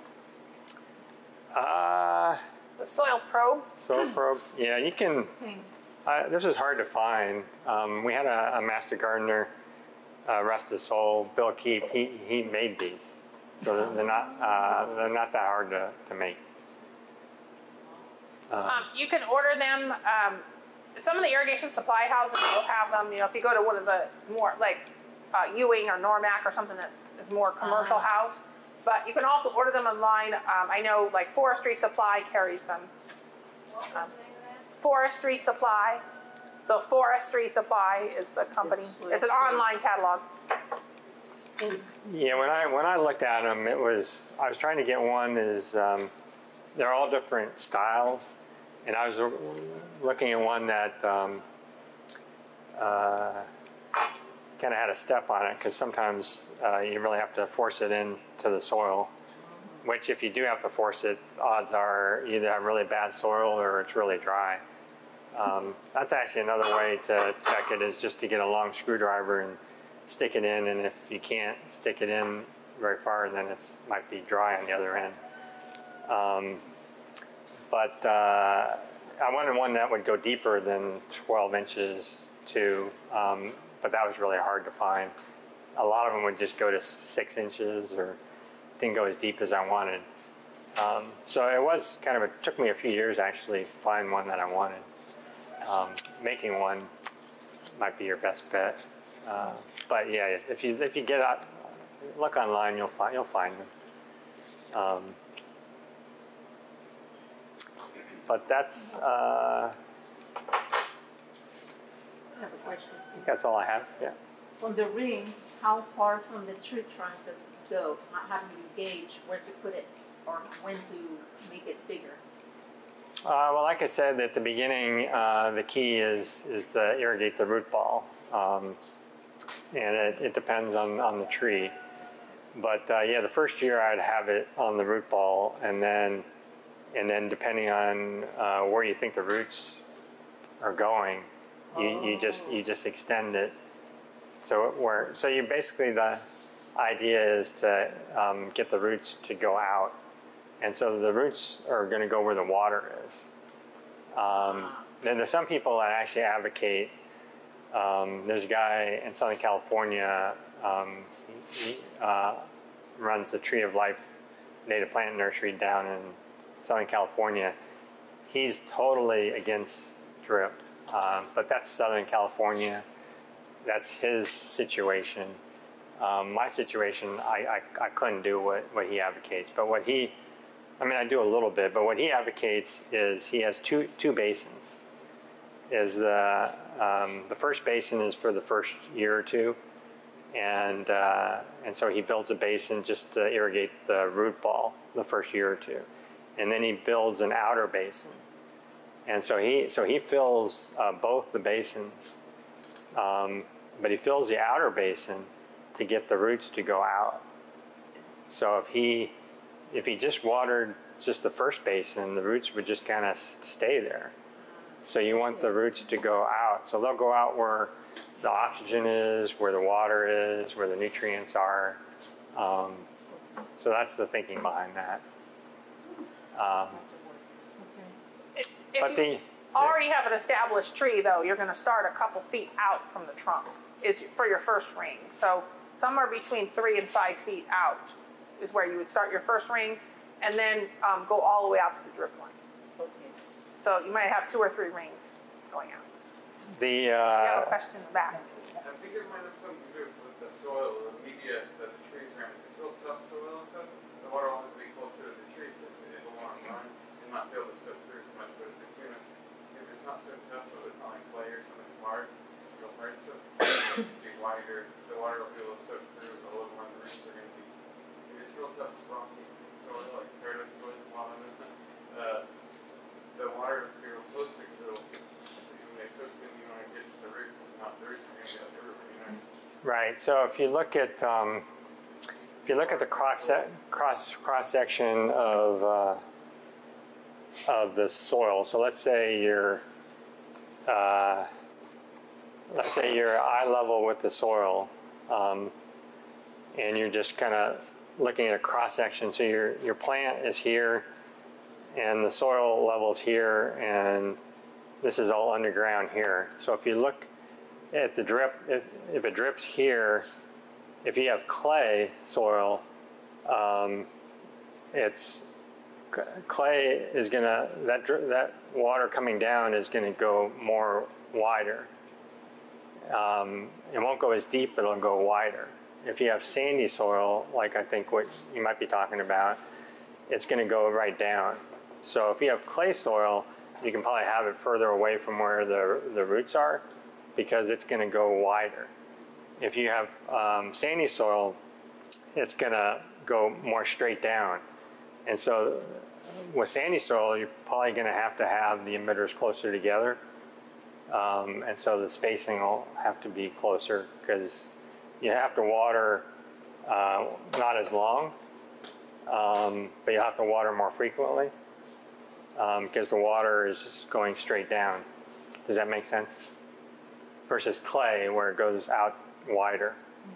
So if you have sandy soil, then you might need to have it closer to the trunk of the tree. If you have clay soil, then probably further away. Does that make sense? Yeah, like the more dense it is, the less you water, you get water slow normal. It just runs. It's tough. Right. Clay, So, it runs with the water a lot slower. right. So for clay, like on this one, it recommended 0.2 6 gallons per hour. So that's the reason why it's so low, is because if you ran it any quicker, the clay wouldn't be able to absorb it. So clay, it'll just run off. And you can't find emitters. I think the lowest emitters, non-inline emitters, are a half gallon per hour. I've never seen a quarter gallon per hour emitter that you can stick into a tube. But that's the reason for clay. Clay is actually great. You just have to water slowly.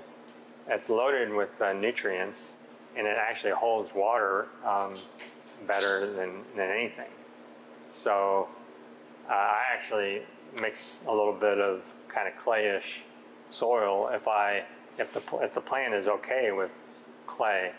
I mix that in with the soil in order for the soil to hold the water longer during the summer. So I think clay is actually great, as long as it's not 100% clay. Should you water oak trees? I have a giant oak tree in my yard, so we've had 15 years of drought. Should you be watering it like that with the big green thing around it, or are they okay? Well, it depends on who you talk to. I can give you my opinion. I know Lamone had a oak tree that she thought needed some water this summer, and so she watered it.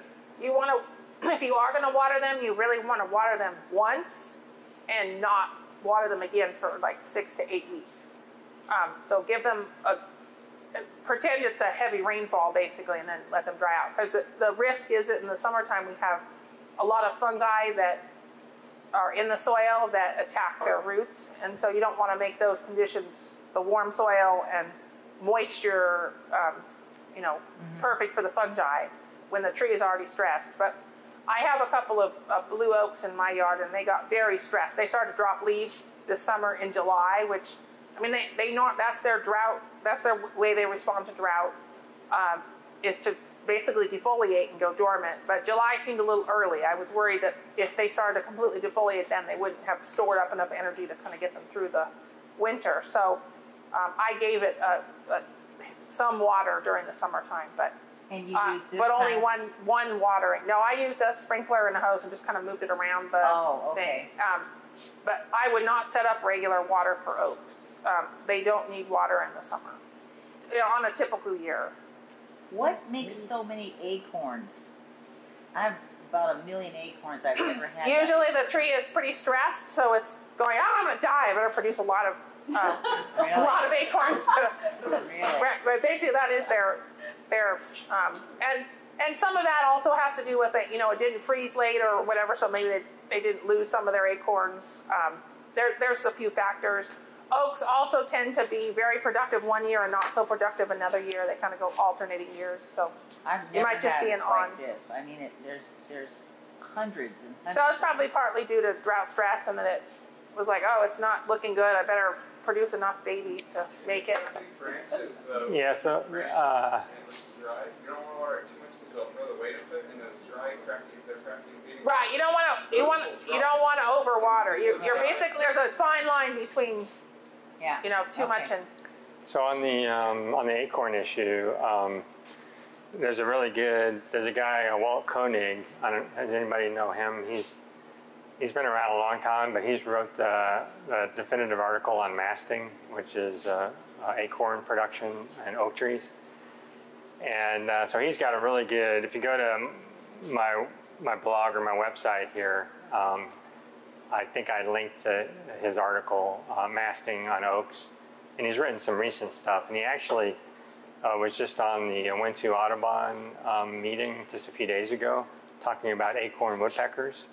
It was recorded, so if you want to go to a really interesting talk about acorn woodpeckers, not only is this guy an expert on acorn woodpeckers, but masting of oaks, but he addresses the fact that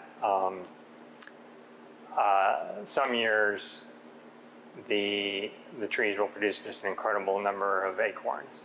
And that actually came up during the acorn woodpecker talk. You're not going to find acorn woodpeckers if there's just one species of oak tree. There have to be more, and I think that's the reason. That's the reason they speculate, is that if it's just one species, you might have several bad years, and acorn woodpecker wouldn't be able to survive. So if you have other species that can fill in acorns during those bad years, then that's more conducive to their survival. Yeah, when you talk about watering, I totally agree with Lamone, but my thinking on that issue is that, you know, a tree. Well, they say about, what do they say about oak trees? They say oak trees, it takes 100 years for them to grow, and then 300 to 400 years for them to die. So if a tree isn't doing well for like a summer, I don't think we're going to do much, me personally. I don't think we're going to be doing much to get it through. It's evolved. It's seen this a lot. If it does end up dying, it might be for a variety of reasons. It might be several drought years in a row, or 5 drought years and then 2 good years and then 10 more drought years, because it takes them a long time to succumb. So, I mean, if you're going to do it, I would do it exactly like Lamone said, as I wouldn't be super aggressive, but I don't think there's a lot we can do one way or the other. And then it depends on the oak tree. Blue oaks are extremely drought tolerant. I have oak trees that in the same area, one will be losing leaves and the other still has its leaves. So I have no idea what's going on. It has essentially the same hydrology. And the other thing too is I had a bunch of oak trees in the car fire, and it's amazing. Some are doing as well as they're doing, and some just, for whatever reason, just said, I can't make it anymore. Now, if you have a small piece of land, then you want to do everything you can to protect that oak tree. Then I'd probably do what Lamone recommended. But I'm a big fan of working with nature. I don't think we can do a lot sometimes. It makes us feel better if we water. But anyway, that's just my evolution. Just regular watering, not oak trees, but do you ever have any success with those bubblers that go on a 1/4-inch line, or is there certain circumstances where you might use the bubblers instead of? Yeah, I think Lamone's going to talk about that. Bubblers and But yeah, that's just a way to get more water down. So I just went from the drip to this, and I like these because it puts out big drops of water, and so it's less affected by the wind, and it's pretty uniform too. When I do my water audits, it's pretty uniform, and then I kind of overlap areas too. So anyway, that's just my evolution. I just had a thought, that's all. What, you were talking about the trees and stuff and shrubs and putting the circle line around them. With clay soil, would it be good to like bore holes all the way around so the water goes down in those holes? kind of stays there a little bit? You know, I'm also, I've evolved to simplicity. I mean, that's another reason why I just use inline drippers, because it's simple. I don't, you know, like Lamont said, most of the roots are in the first foot, because you not only have to worry about water, but you have to worry about oxygen. So I don't think you're gaining much if you.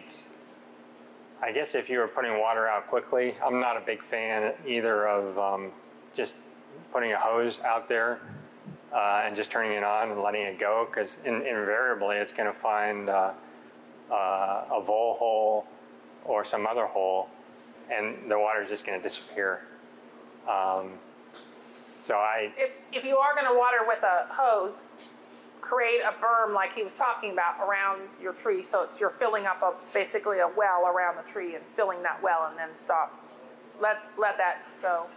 And yes, in some situations you might want to do that where you're drilling a hole, especially if you have heavy clay soils and you're on a slope, because even with a drip system it might sort of try to go down the hill rather than that. But if you do that, fill it with pea gravel or something like that, because you don't want that hole then to be a route for the soil to dry out. So it acts like a wick to pull moisture out of the soil. So make sure you're filling it with gravel or pea gravel or something, so it's not doing that. So you don't want just a hole in the ground, in other words. Yeah, if you have clay soil too, that's a way to aerate it. So what I do with my clay soil is I put a bunch of mulch on top, and eventually it's going to work its way down through the clay. So if you do put holes in, then that's going to help aerate it, and then the mulch might find its way down a little bit sooner. So it's like they aerate lawns. That might be a way to aerate your. Good point. Yeah, you can put compost in it too. But I also would be worried about, depending on the size of the hole, you might be damaging some roots. Well, I was just thinking like 2-inch hole, bore it, you know, every foot or 6 inches around where the tree is and everything. It's just an idea. I've seen that. I've seen that done with really, like if you have a tree that's had construction or something and they compacted the soil around it. I've seen that done as a way to kind of mitigate some of that compaction, because when soils are compacted, they tend to take the oxygen out of that so that the roots are not going to have oxygen. So what you're talking about is a good mitigation for that. But unless you're like really on a slope or something like that, or you have really heavy clay soil, I don't think you need to do that.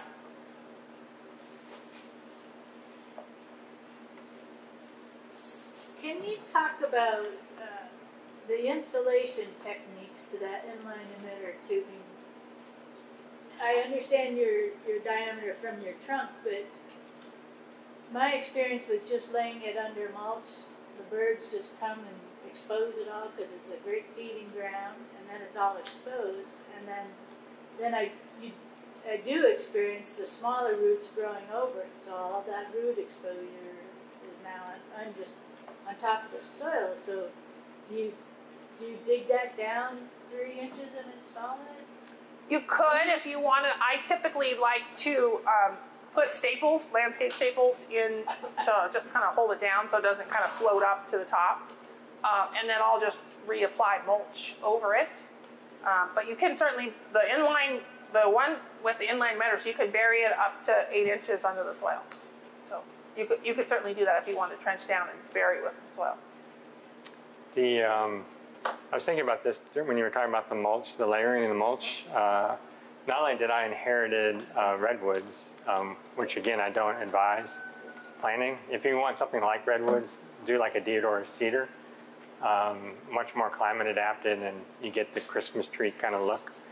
But I also inherited lots of landscape fabric. They put landscape fabric everywhere, and so that was like 30 years ago. And I've had to pull it up in order to do the 0 to 5 feet thing that this new law says. And the soil underneath that landscape fabric is exactly what it was 30 years ago. And so if you do mulch, one of the reasons you want to do the mulch is to have it eventually go into the soil. If you have landscape fabric, it's just going to stay above the landscape fabric.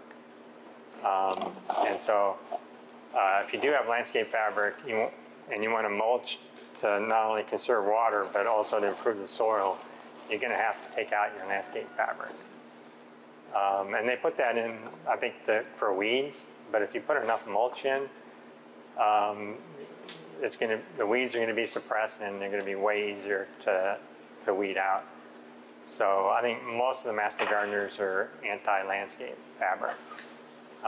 The other thing I was going to talk about was just a comment on I know Lamont touched on the worms.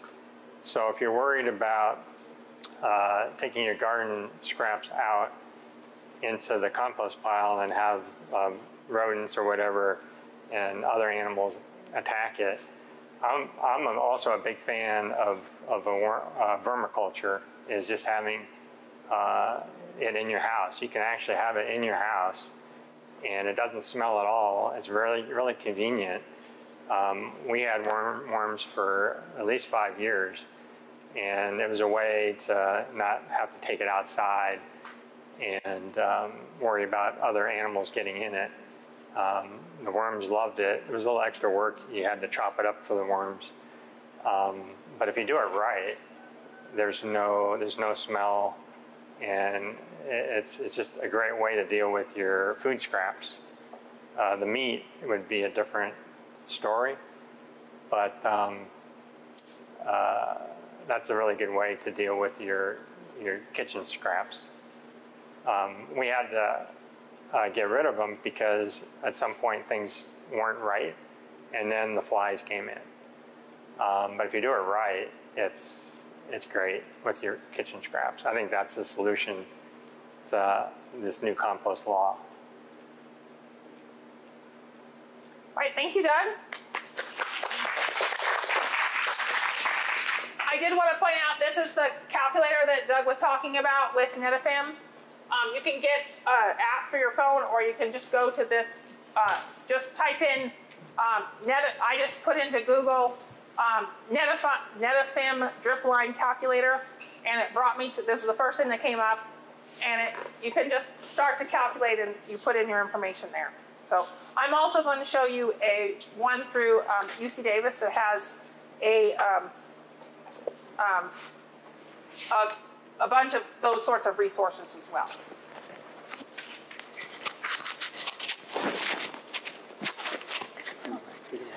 Yeah, I think I sat on it.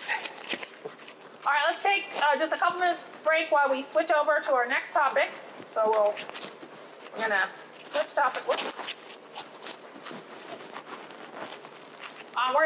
The next topic that we're going to be talking about is how to convert to from a valve. So if you have an existing sprinkler system, how do you convert that so that you can convert to a drip system? Just take a little easily. Yeah. And then we'll talk about some of the calculators you can use that are really easy to use to figure out how much water your tree actually needs. So that'll be the final topics.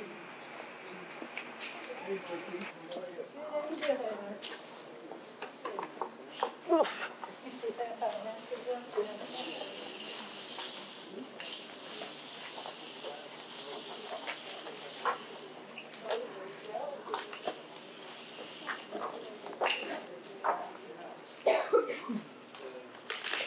And I'll just drag this in just to show them a little bit. I mean, I don't need to bring the whole thing in, but just maybe a portion of it to stick in here so I can show them how.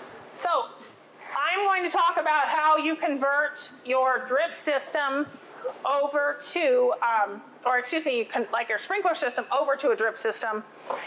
And I used to recommend to folks that you could just get a little kit and take your sprinkler head off, and you could actually screw on a filter and sort of a big, basically a fitting that allowed you to put spaghetti tubing out in different directions. I've since stopped recommending that for a couple reasons, and you can still do that. There's nothing wrong with that. But what I was finding is a lot of times that created a lot of maintenance because there was issues with that breaking or rodents chewing into the tubing or other things that just seem to cause problems for people. So people would come back to me a year or two later and go, it didn't work so good because I was always maintaining it, but some things wouldn't work. So I have since recommend that if you're going to convert over to a drip system from your existing irrigation, is to find the valve. So you know where your valve is for your irrigation system. And once you've located that valve, it should look, your irrigation system is going to have some sort of a valve on it. And the valve should look something like, let me just take this off for a minute.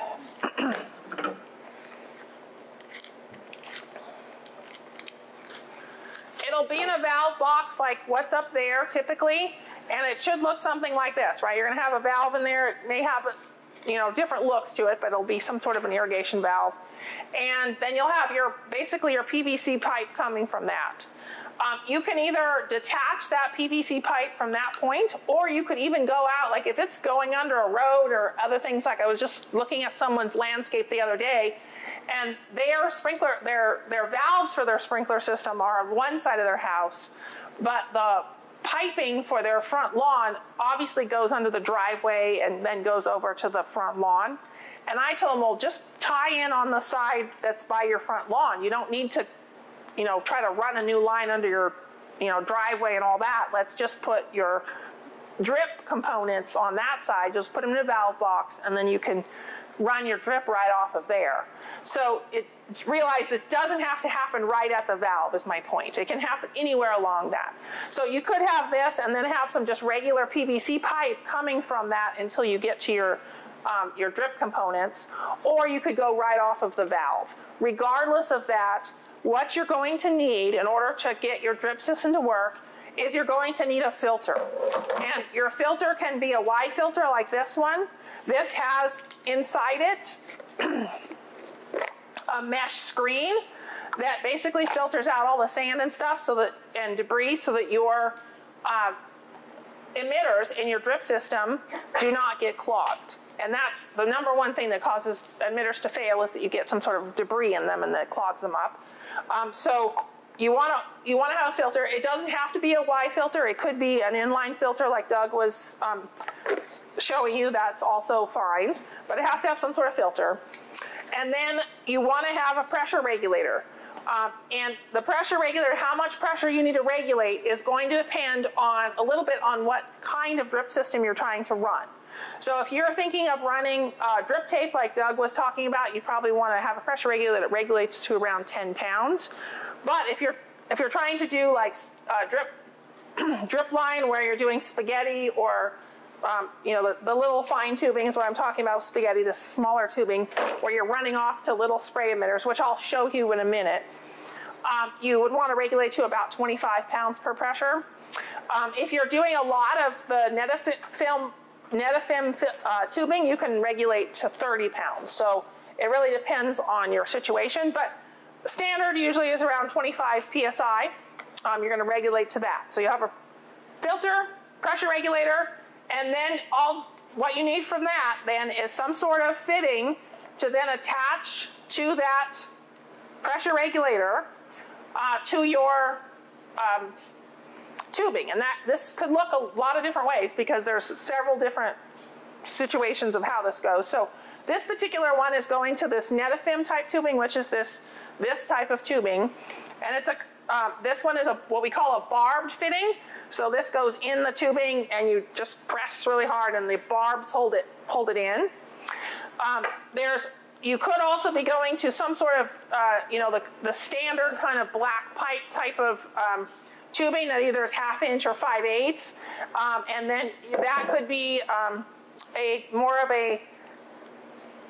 one of these type of fittings that sort of combines the barb fitting with a clamp, and that gets shoved on there, and then you clamp it down, and then this part gets glued into a fitting. So you can get them in different sizes, but it basically goes inside, and you're basically going to use your pipe cement to glue it together. So you'll use primer and cement to actually glue it into your pipe.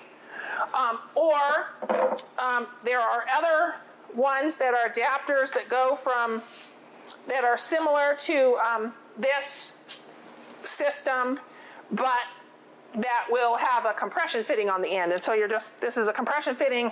Again, this gets shoved in there, and that's just it. With compression, it holds that. If you have arthritis or weak hands, do not choose the compression fittings because you will never get them in, right? So you're better off with either a barbed fitting or one of these clamp barb fittings with that, because it takes a lot less strength and effort to use them. So, whichever one you choose, they all work. It's just choosing your preference. The only thing to keep in mind is that they are different sizes. So make sure you know what kind of tubing you're going to be using so that you get the appropriate size fittings. I don't, as master gardeners, we typically don't like to recommend any particular business. That's not in our purview. We're more trying to give you information. However, in Reading, the place that I'm going to recommend that you go is Amigo Irrigation. And there are other supply houses in town. There's Normac, there's Ewing. They all are excellent. I mean, they have good products. They sell, great irrigation stuff. And if you have a relationship with them, stick with that company. However, Amigo is more of the irrigation supply place that caters to the homeowner, where the other supply places cater to more commercial landscapers. And so a lot of times they'll have products that are more geared towards, do-it-yourself home style stuff. And they'll also spend the time with you to work with that, and kind of answer a lot of your questions and make sure you've got the information right. Not that the other places won't. They certainly will, but a lot of times they have a lot of commercial customers, and the commercial customer comes first. So you may have to wait a little bit for that knowledge and help. So you might go there if you're thinking of putting in a drip system, just because I know that they have a lot of different products available for drip systems. Some places don't carry much in drip. They carry more, they're more geared towards more big installation. So that's probably where I would have you go here in Reading. There are other places outside of Reading as well. I would not recommend that you buy your drip systems from big box stores. They have nice kits. They're easy. I mean, if you want to do that, that's fine. But the problem with them is that when they break, it's really hard to find parts to replace because they're an odd size. Okay, so that can be challenging, and they a lot of times do tend to break down quickly in our Reading heat. So they don't seem to hold up as well as some of the more commercial products that you get at some of the more irrigation supply houses. So just keep those things in mind if you're thinking about doing that. All right, so back to kind of how we're going to put this all together. So really, you have your valve, and you can connect right to the valve like I have here with a threaded fitting. This is a adapter to where it has. And the other thing I should probably mention is to make sure when you're going in, unlike with Doug's project where he needed both hose threads and pipe threads to get everything to work together, this is all going to be pipe thread. So make sure that you're getting pipe threaded. But on this system, you basically are just getting a threaded reducer so that I can go into my valve and then take it off to my filter. Now, that is partly because of the size of my valve. So make sure you measure the size of your valve when you go do that to make sure, because sometimes you might just be able to go straight. If you have, depending on the size of valve you have, you might just be able to go straight without this reducer bushing, okay? And then your filter, pressure reducer, and then whatever you're gonna do to connect your tubing. Okay, so that's it for what you need in order to set that up. And like I said, this could be glued in over, this could be clear over across the driveway and just be glued into a regular pipe. So you could be connecting that to that, okay? Once you have that set up, then you have to kind of decide what kind of, and maybe what you probably should do is decide what type of tubing you're going to use first, and then figure out your setup, because that may change a little bit as to what you're going to use to attach your tubing. But you have a few different choices in your tubing. So One of the things that we like to use is this inline drip, and there's a couple reasons why I suggest that. So there's a few, all the different irrigation companies make this inline drip. There's Rainbird, there's Netafim, like Doug was mentioning. There's a bunch of different ones. They have the drip emitter right in the tubing, and they come in different gallons per hour emitters. The standard ones that we typically can get around here are 1/2 inch, 0.6 gallons per hour, about roughly half a gallon per hour.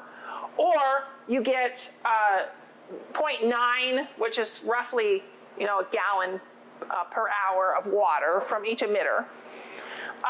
If you have heavy clay soils, you want to choose the lower gallons per hour emitter.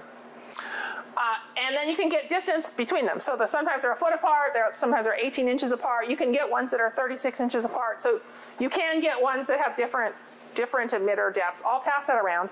Then you can also get this finer tubing that also has emitters in it. And this, we talk about, we're gonna take off a lot of times from our main tubing with a barb. There's a barb here that basically gets just shoved into the tubing, and then you can take off with this. Well, this has inline emitters as well, so you don't have to worry about having a bunch of different emitters around. You could take this around, and Jan was going to talk a little bit. This is her tubing. I'll pass it around, and then she can tell us a little bit about how she uses this, because she has a different way of using it. But I guess I'll start over here, and then I'll pass it around to everybody. Oh, go ahead. Start here so you can look. So this is the tubing in line there, and that's the smaller 1/4 inch tubing for that. Once you have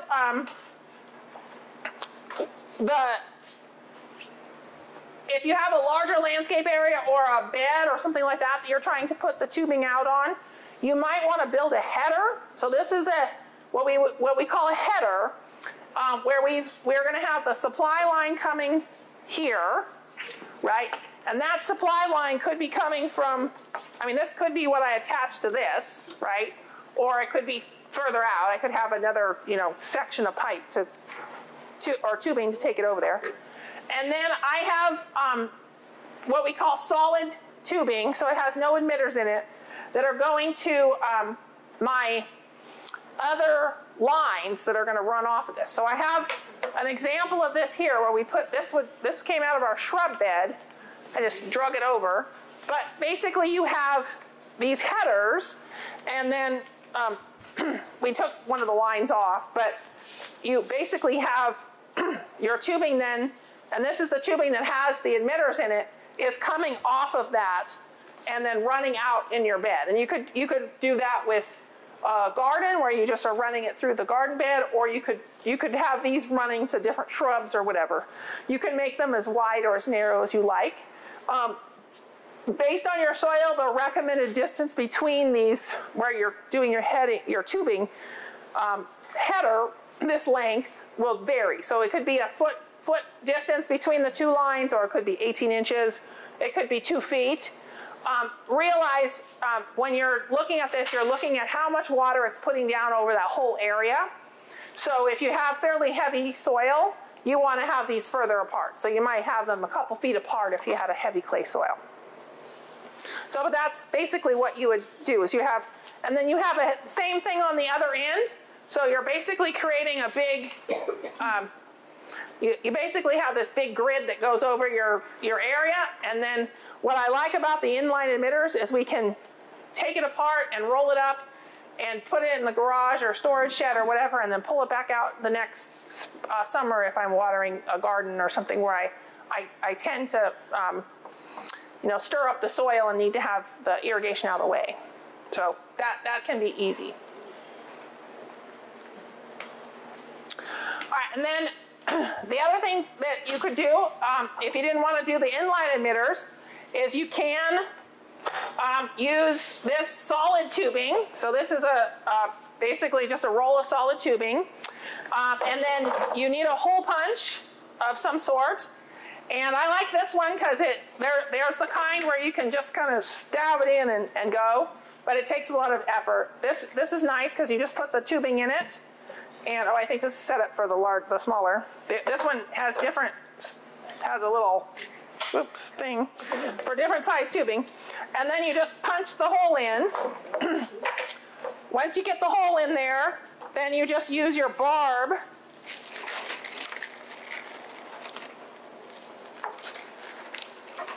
I had a barb. There we go.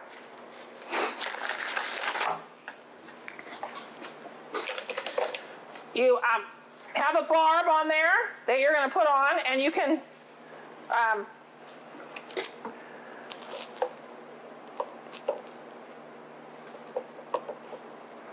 maybe get it in there. Here. Is it possible to have a pair of pliers to do that with? Yeah, sometimes. I think, I'm not sure if I got a good hole here. If you do have to make a second hole, make sure you really line it up perfectly so you're not making a second hole and causing, it just didn't clear the plastic all the way, so it was not. So you put your barb in, then you can put your spaghetti little tubing on there, and then you can run it out to wherever you want, and you can put, then this is an example. You can get these bubblers or spray heads. There's a couple different kinds. I'll pass these around. Then you can attach that to your tubing. I have an example of this outside I can demonstrate after if anybody's interested, if they've not seen it before. But then you can twist these. These have the emitter inside, and then you basically dial it in. They go from like a gallon per hour all the way up to 25 gallons or 26 gallons per hour. I usually run them at just a couple gallons an hour. But then you can put these around your tree or around your shrubs or whatever, and it dumps a little bit more water on them, and so at a time, so you don't have to run your system as long. So, you know, with a typical drip system, when you have a bunch of emitters and it's only putting out, say, half a gallon an hour, you might have to run it several hours in order to get enough water down in your area. On something like this, where it's maybe putting out, say, 5 gallons an hour, maybe you only have to run it at a couple of, 30 minutes or so if you have 3 or 4 of them, right? Because you'd get enough water. The other thing you can get is these little inline shut-off valves. So you can put those in line, and then they can turn it off and on. So if you have areas where maybe you have a drip system, but you have some trees that are a little bit more drought tolerant than others, you could, every other irrigation, shut those off and just water the ones that need more water, and then, every 2 or 3 irrigations, you water the ones that are more drought tolerant. So if you have kind of a mixed landscape where you're not sure what to do with how to regulate that, these are kind of handy because then you can turn them on and off. You just have to remember to do it. So, don't forget. The other thing is if you do have a vegetable garden or something like that, where maybe you harvest things early, or you have stuff that, like onions or something, that you don't want to necessarily run water to after, you can then shut your lines off for that as well. So that can be kind of handy. And you can also get the same thing for this type of tubing too. So if you needed to put a valve in your larger tubing, you could shut off. So if I had like that, where I have my headers lined up, and maybe I have a garden bed where I have multiple garden beds have tubing in it, I can have an inline shut off for each one of those. And so I could run half of it at a time or whatever. So the one that's getting too much water, you can cut down. Right, you can cut it down, yeah. Mm-hmm. So I'll pass these around so you guys can see what that looks like. I have a spray head, a sprinkler head, and a bubbler, so you can kind of look at the difference of those. They all come with a barb attached, so you can buy one, and then this stake goes in the ground, so it goes near the plant. If you have a tree or something where it needs more water, you could have 4 or 5 of these kind of around that tree. So if you didn't want to do the tree ring, you could do something like this and get a little more water. So I'll pass those around so you guys can see. Are you familiar? Barbs keep shooting up is because we need a pressure regulator. Yes. So if you start getting, I had a call one time. The person says, "I don't know. I think my house is possessed. I've moved in." She just had moved in, and she said, "My sprinkler system goes on, and my my beds all start moving and my hoses are all going like this, and I'm like, oh, you need a pressure regulator. But what was happening is that she had all her spaghetti would start flopping around because she just had too much pressure. So anyway, it was one of my more humorous calls that I received. All right, so it's alive, right? So the other thing that I do suggest is getting some of these landscape staples. You can purchase them at any irrigation supply. Most landscape supplies too have them. And you can use this. I use a little hammer or something, and you put it over your drip system and you pound it down, and it just keeps them from the drip system from kind of migrating up on top of your mulch. So it just keeps it down so it's not exposed. The worst thing that can happen to your drip system in Reading is it's exposed to the sun all summer, because then it starts to get brittle and it'll crack. So you do want to have a layer of mulch or something over it so it's not, out in the sunlight, because the UV rays is what breaks it down so quickly. All right, questions about that sort of conversion of drip? I know Doug covered a lot of the drip questions already, so any questions about that? Do you notice any difference on the rain watering opposed to the focus on trees? So if I have a tree that needs, so we're going to talk a little bit here about how much water do you need to put on your tree, right? So depending on the tree that you have. So if you have a redwood, redwoods take about, so we have what we call kind of, UC Davis has done a lot of research on the water needs of all kinds of different trees. And so we have this thing we call the plant factor, right? And how much does that plant need? Redwood trees need about 110% of what a typical lawn grass needs. So they need about 100% and 10% of the water. Where, say, for instance, if I had, I don't know, a desert willow or something that was more of an adapted plant, it might need only about 30% of what that normal water would be. So there's a vast difference between the tree water requirements. Most trees that aren't redwoods need about 50% to 60% of what you would typically water your lawn. So what we would consider the evaporative ET use of a lawn grass. So I'm going to show you that. UC Davis has come up with some great calculators that are super easy to use. And they have a whole website kind of dedicated to urban water use and trying to reduce water use in the landscape. They've had a lot of research done that's behind that. So the information we try to provide as master gardeners in general, and the University of California does this as well, is that we only try to use research-based information that has been tested and peer-reviewed by other folks that are very knowledgeable in the industry. So a lot of times you'll read, and I read this every day on the internet. I'll read something and I'm like, holy cow, that's not going to work. But it's presented in such a way that it really looks like it's legitimate information. And so as master gardeners, we try to go through and look at only the information that we know is research-based. And so this particular website does that. It gives you that information. So let me kind of get us to that point. So yes. Can you address, a lot of people, they mix and match like bubblers and then emitters on one line? So that's a great question, because on a typical sprinkler system, you do not want to mix and match your heads, right? We recommend, if you have a regular sprinkler system, you should have all spray system, have all spray heads on there, have all rotors, but you shouldn't match, drip system, spray heads, and, rotors all on the same system. But with drip system, as long as you have enough flow from your supply line, you can mix and match. So you could mix micro spray and a bubbler and whatever else. Just do realize that only so many gallons per hour, or per minute, I should say, can go through your line. So if you just have a few, it's probably not an issue.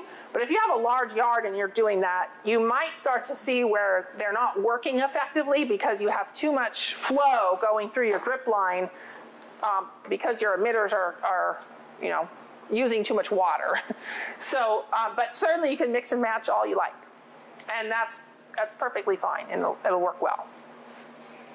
As long as you just don't exceed your flow. And so Doug, and he showed you the little flow meter that you can get. You could certainly look at that and go, okay, I'll look, the flow meter would really help you. You probably don't want to exceed about maybe 3 gallons a minute through some kind of tubing like this, or it's just going to lose too much pressure. So it won't. So, but when you're looking at a gallon per hour emitters, that's a lot of emitters to get 3 gallons a minute through your line. So, anyway, does that answer your question? On the, yes. On the pressure regulators, yes. Do they come with a regulation? They come already set to... yes. You can get ones that dial in. I don't recommend that. Get one that's set. Like the house ones, a lot of times will allow you to kind of adjust how much you want to dial it down. I don't recommend that for this kind of thing. Just get one that's set regulation. So, and it'll say right on it, like this one's a PSI of 25. Right, so when do you choose the 10 or the 25, say?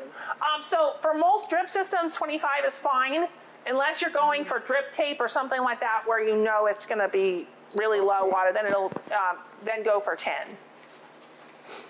But yeah, most of the time 25 is fine. All right, so how do you know how much water your tree needs, right? This is a question I get asked all the time, right? It depends a little bit on the time of the year, because if we're looking at how much, what we call evapotranspiration, that is the amount of water that the tree is using and is being lost from the soil at the same time. So we have these, all over California, they have these CIMA stations that actually measure that. So they actually go out and measure it. We have one right out here in our field that does this. They look like little mini weather stations, which they are, but they go beyond measuring just the weather. They also measure soil temperature. They measure the radiation intensity of the sunlight, and they make some calculations as to how much that relates to how much the plant is actually going to be transpiring in a day and how much it's going to be losing. And we collect all this and we call it evapotranspiration. You can look that up for this area, but I'm just going to tell you, in the summertime, rule of thumb, assume it's about 2 inches a week. Unless we've had some really cool weather. So our evapotranspiration for July, August, and September is always exceeding 2 inches a week. In our kind of those shoulder months, May, June, October, it fluctuates a little bit, but it's usually at least 1.5 inches a week in water loss. So you can kind of, if you're just putting something into this calculator, because I'm going to show you this calculator in just a minute, think 2 inches a week, just for most of the summer, right? Now, if we have a really dry part of the winter, like sometimes, if your tree is dormant and it's a large tree, you probably don't have to worry about it. But if you have some newly planted, younger trees, like less than 5 years of age, or new, smaller shrubs, sometimes we get very dry periods in January, February, and you may have to come back and water maybe once in that time. The evapotranspiration loss during those months are pretty low, though. It's usually, less than 1/4 inch. So you don't have to water a lot, is what I'm saying with that, okay? So I'm going to show you 2 things. I'll show you the calculator first, and then I'll show you some resources. So this is the landscape calculator, and hopefully it's going to work for me to go there. So yes, so this is the Center for Landscape and Urban Horticulture at UC Davis. And they have done a lot of different research. They have a bunch of different calculators on how much water to use. And they use a pretty simple formula to do that, but they basically are taking the general water, remember I told you the plant factor of what the plant might need, so they sort of start with the average one, they average one of those, and then they have you put in your evapotranspiration data, which I told you is basically 2 inches a week around here, unless it's in the dead of winter. So if you look, you're going to select a calculator, and if you notice, they have a lot of different ones. They have lawn and turf grass ones. They have like mass plantings, that would be like a perennial bed or flower bed, an annual bed or something like that. And then they have individual tree and shrubs, and that's the one we're going to choose. And then they have, you know, other things like non-turf ground covers and stuff, but we're just going to go with the tree. And then what they do is they have you, and there's directions below, so if you forget everything I told you, you can read the directions below. You choose the canopy diameter of the tree. And so what you're looking at is you would, you know, if you start at one edge of the tree where you can look up and see the sky, but the leaves are right there in your front of your face, you're going to measure from that side to the other side of the tree and determine how wide that canopy is, right? So in this example, they're saying it's 20 feet in diameter. If the tree is really narrow, like a redwood, you'd enter the height. You wouldn't worry about the canopy, you'd enter the height of the tree. So if the tree is more of an upright or columnar type of tree, enter height rather than canopy. But for most shade trees, you'd enter the canopy. So this particular tree is, they have auto set in there, 20 feet. We're going to change our inches. This is inches per, they have it in inches per day. So if we have about 2 inches per week and we divided that by 7, let's see, if it were 10, it would be 0.2. I'm not sure I can do that math in my head. I should have had it already ready for us. Let's see here.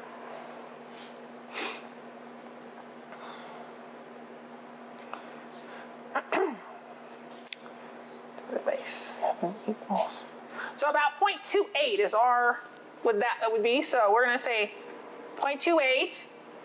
And that's just taking the 2 inches per week and dividing it by 7 days to get my daily one. I think you can also choose it, you can choose it by week as well. I've seen there's a place in here you can choose it by week.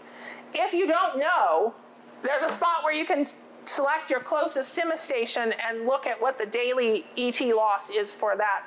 And they'll give you real-time data. They'll give you what yesterday was, right? So you could get data that way. And then you're going to submit it. So you'll just take that and submit it. Let's see. Let's change this to a, whoops. See, well, I guess I already submitted it, right? Points. Yeah. So if we submit that, it's going to tell you that your tree, so my 20-foot canopy tree, with this ET average, needs 27 gallons per day or 191 gallons per week. Wow. So, or about, if you're looking at inches, you know how inches, it needs about an inch of water, almost an inch of water a week. Okay. So that's your average tree, right? Now, what if you have a tree that is a kind of a low water user? Now, this is based on your average tree. This is like, you know, I don't know if you have a red maple or I'm trying to think of other kind of average water user trees. If you have some of the different like ash trees, like a Modesto ash or a Raywood ash or something, that would be the water that it needs a week. Silver maples, pretty much into the maples. But what if you have a lower water use tree? So there's trees like Deodora cedars, a lot of the eastern oaks, like if you don't have a native oak, but you have an eastern oak, or any of the like sycamore or any of those, you know, London plane trees or any of those in that grouping, or the Chinese pistache, liquid ambers. All of those are sort of the lower water use trees. They use lower amounts of water. So you could probably cut this by at least a third of that water. So instead of giving them, you know, 27 gallons a day, you might be able to cut that down to 20 gallons a day or less, so 18 gallons a day. And you're not going to water it daily. Most trees are fine by watering them weekly. So you can water them once a week, and in fact, it's not very effective to give them, you know, 20 gallons a day. You're much better off giving them, you know, that chunk of water at the end, and so it's going to soak in deeper. It's going to get the whole root zone, not just the first couple inches of the roots, right? You want a deep watering. So once a week is probably fine, even in the hottest parts of the summer. Yes? Is there a spot for calculators for fruit trees? So if you're doing fruit trees and you're they don't have it specifically for fruit trees, but if you are growing fruit trees, you would want to give them this full amount. So they're going to need regardless of what kind of fruit tree it is, they're going to need the full amount. If you want fruit, they're going to need that. Anyway, so that's a calculator that's available to you. The other thing I wanted to show you, and like I said, you can switch it up. They also have information here about using it, so they have all the directions there if you want to use that. And I'll share the website with you here again. If you want to just check out some of the other resources, this Center for Urban Horticulture has a lot of different great resources on that website, so you can go look at. They have how to build a tree ring, so they actually have directions on how to build an effective tree ring, and they give you all the supplies. They have pictures and show you how to assemble it. They actually have a tutorial on how to do it. So if you want to do that, they have a lot of information based for doing that. And then they also have. Let me see if I can't just go. They also have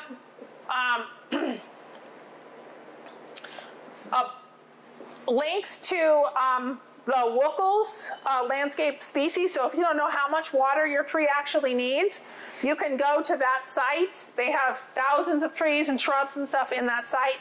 And you basically choose where you live, so put in Reading, and then you can choose the tree or whatever you have, and that will tell you its water need. It'll give you if it's a low water need, a high water need, a moderate water need, whatever. So then you can kind of be watering it appropriately for its water need. And that's an extensive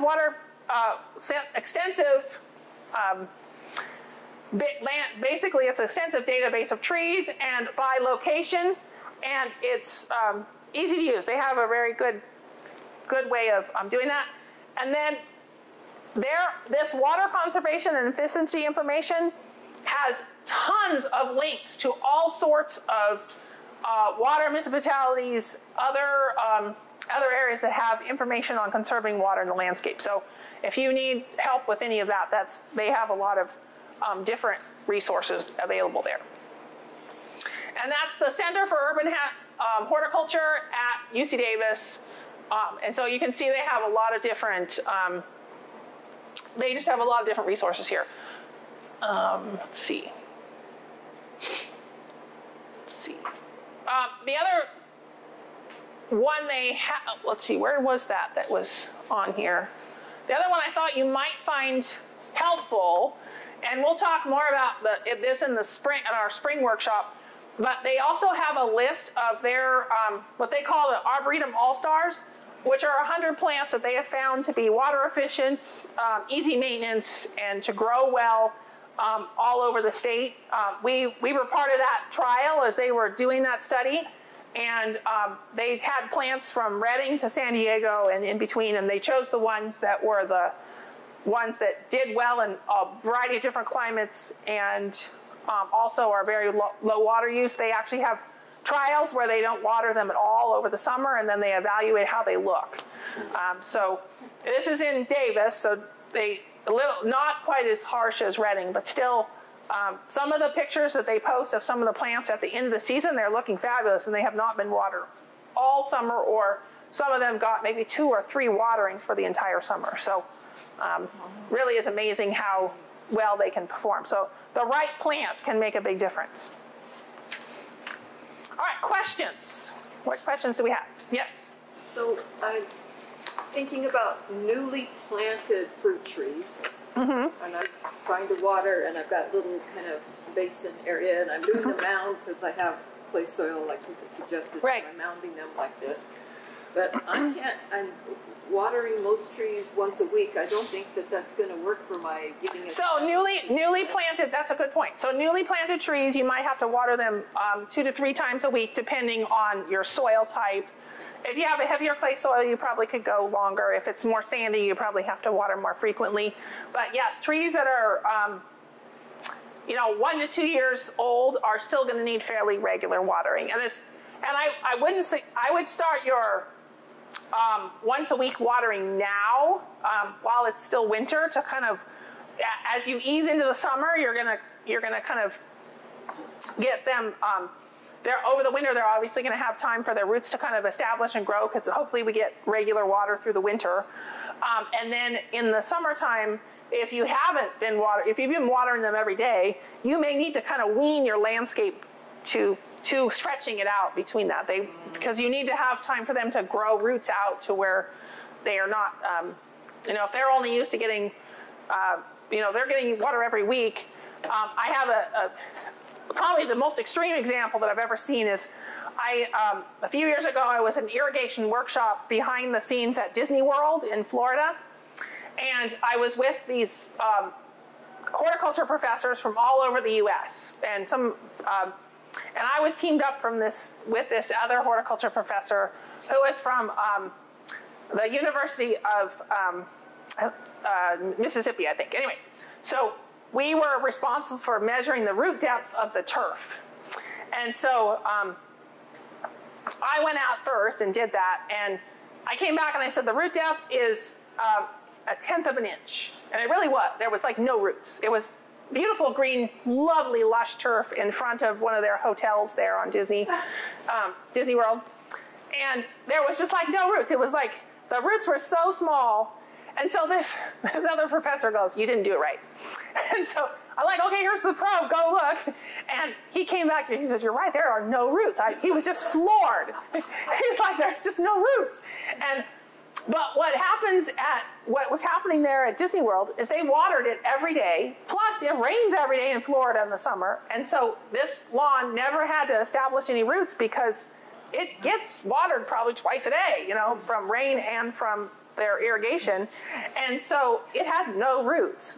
So if you have a lawn that's used to you giving it a little spritz every day, it's going to die if you suddenly go, only once a week, because it doesn't have the root depth to establish that. So if you do need to kind of move it over to a longer stretch between watering, you need to give it time to grow some roots so that it can, handle that change. So yes. So your younger trees, though, you're right. You're probably going to need to water them a little bit more often. But once they get well established, once a week is probably fine for most trees. So, and I have to tell you, so we have a vineyard up here, and with this summer we got 0 water allocation for our agricultural operations here on the farm. If you see a lot of dry fields, that's because we have no water. We're all on a water district, so we completely shut the water off to our vineyard. Now, historically, I've always watered that vineyard every 7 to 10 days. So I only water it every 7 or 10 days, somewhere in there. And I shut the water off, and I'm like, okay, well, I don't expect it to survive another summer because we just didn't have any water to put on it. So it got no water. It was still growing just fine and produced a crop of grapes in August. And I finally put some water on it in August when it started to really look terrible. Our main campus said, you can have some of they love the vineyard, and they were like, you can have some of our water to give it some water. So around August 10th, it got its first irrigation. I watered it once in August and once in September. And if you drive by it, now it's starting to lose its leaves and stuff, but it looks fine, right? That's the only irrigation it got all summer, and they still took several hundred pounds of grapes off of it. So that's what happens when we have good soil here. Not everybody's going to have that good soil. I don't have that soil at my home that I could have that kind of depth, but it has over 4 to 6 feet of really beautiful clay loam soil, and those roots are that deep, so they're able to kind of get water from down below. So if you have that kind of root, that root depth, they can withstand a lot of long distance between irrigations. So All right, other questions? Yeah. Oh, yes. Back to UC's All-Star list, Yes. are they, so are they making any adjustments to their recommendations in regards to fire? In what way?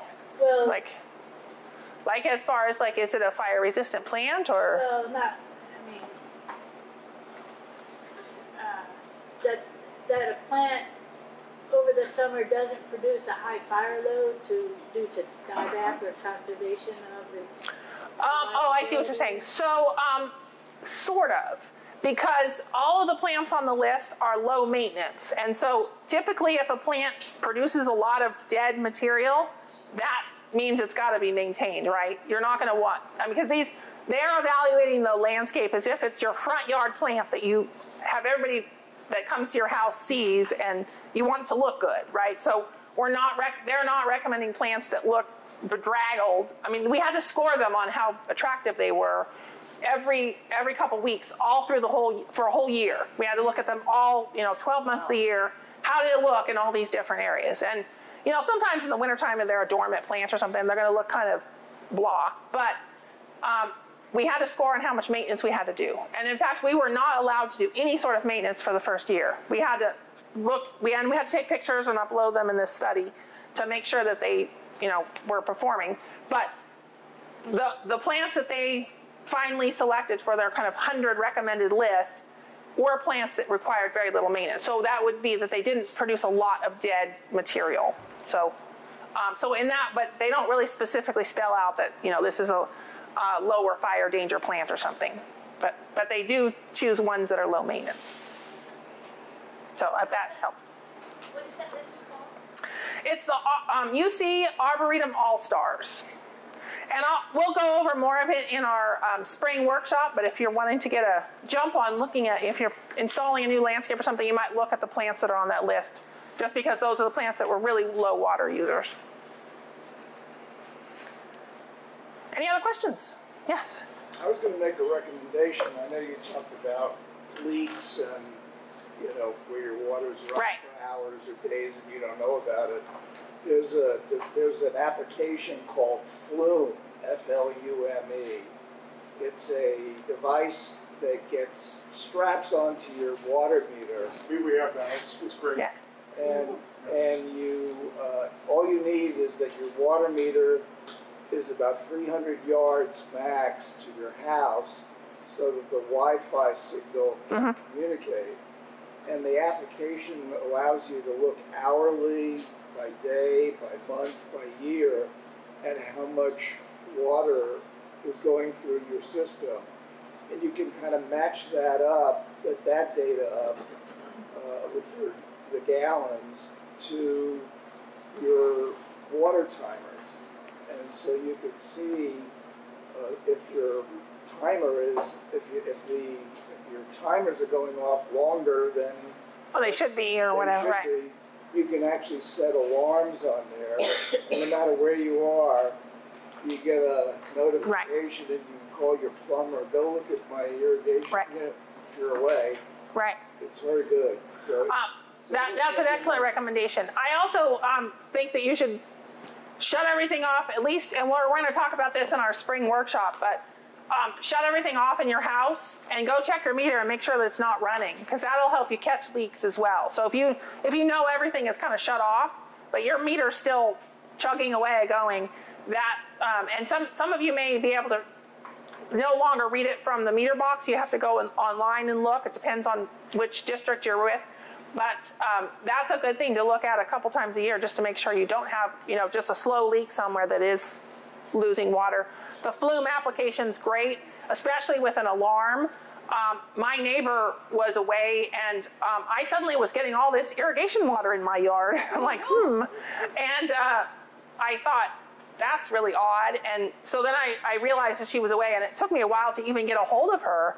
But she had a irrigation break in her main delivery line to her irrigation. So it wasn't like a valve you could shut off or something. It was the line that was coming from the meter. And I finally called the water district and said, could you just come and shut it off? I can't get a hold of my neighbor. I'm sure she's going to want the water shut off because it's running. I mean, it filled my pond. And it's a distance away. And we finally got a hold of her and we said, okay, we shut your water off. Is there anything that's critical that needs to have water while you're gone? And it turned out that they had gone on vacation for a week. And, you know, this was like it took me a couple of hours to get the water shut off to her property. But, you know, if she was not going to come back for another 4 days. You know, if it had been running that long, that could have been not only a lot of waste of water, but a ginormous water bill. And it had flooded her entire backyard, so who knows if that had gone under her house or other things that could be an issue. So those are great if you have some sort of alarm to tell you when it's really running. Yes? I have a corollary to that, because I heard about that, and I go, this is great. And I think I heard about it because in the Bay Area, they actually give rebates for it. They cost like $200, and they actually give a $200 rebate. So I contacted my water district, and I said, is it okay for me to put this on? And they thought I was from Mars. They had no idea what it was. And they still don't have any idea what it was. But it was great. I mean, if they ever get back to me and say it's okay, I'm definitely going to put it on. But they had no idea what I was talking about.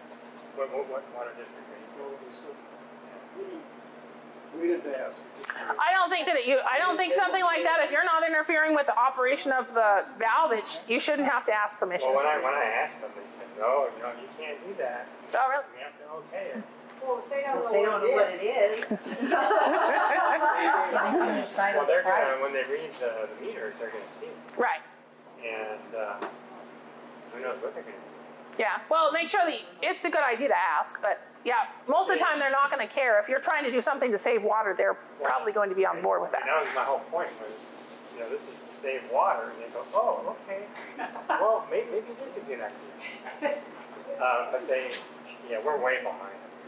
Well, Bella Vista is reading their meters they're not looking at the meter. Right, they're remotely reading most of them, yeah. Metering, so they don't even go to the box to look. Right.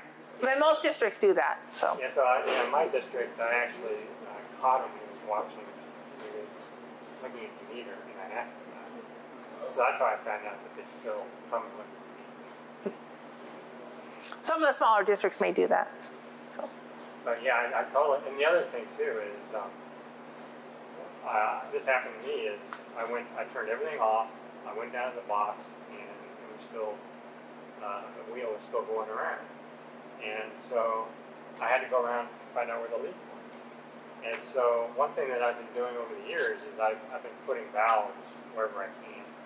And so that is a good, isolation valves are a good idea. So just something where you can shut parts of your yard off if you're not using them. Right, so that's how I found out where the leak was, is that I isolated, I could shut off a valve, all the valves except for one, keep it on. These valves are in the heat pipe. And so I located where it was, and then I found it. All right, well, thank you all for coming. We really appreciate you attending our workshop. And we'd also like to thank our sponsors. These folks have contributed not only by, like I mentioned before, we got a grant in order to fund some of the filming of these, but Bella Vista Water also donated money to help with the filming.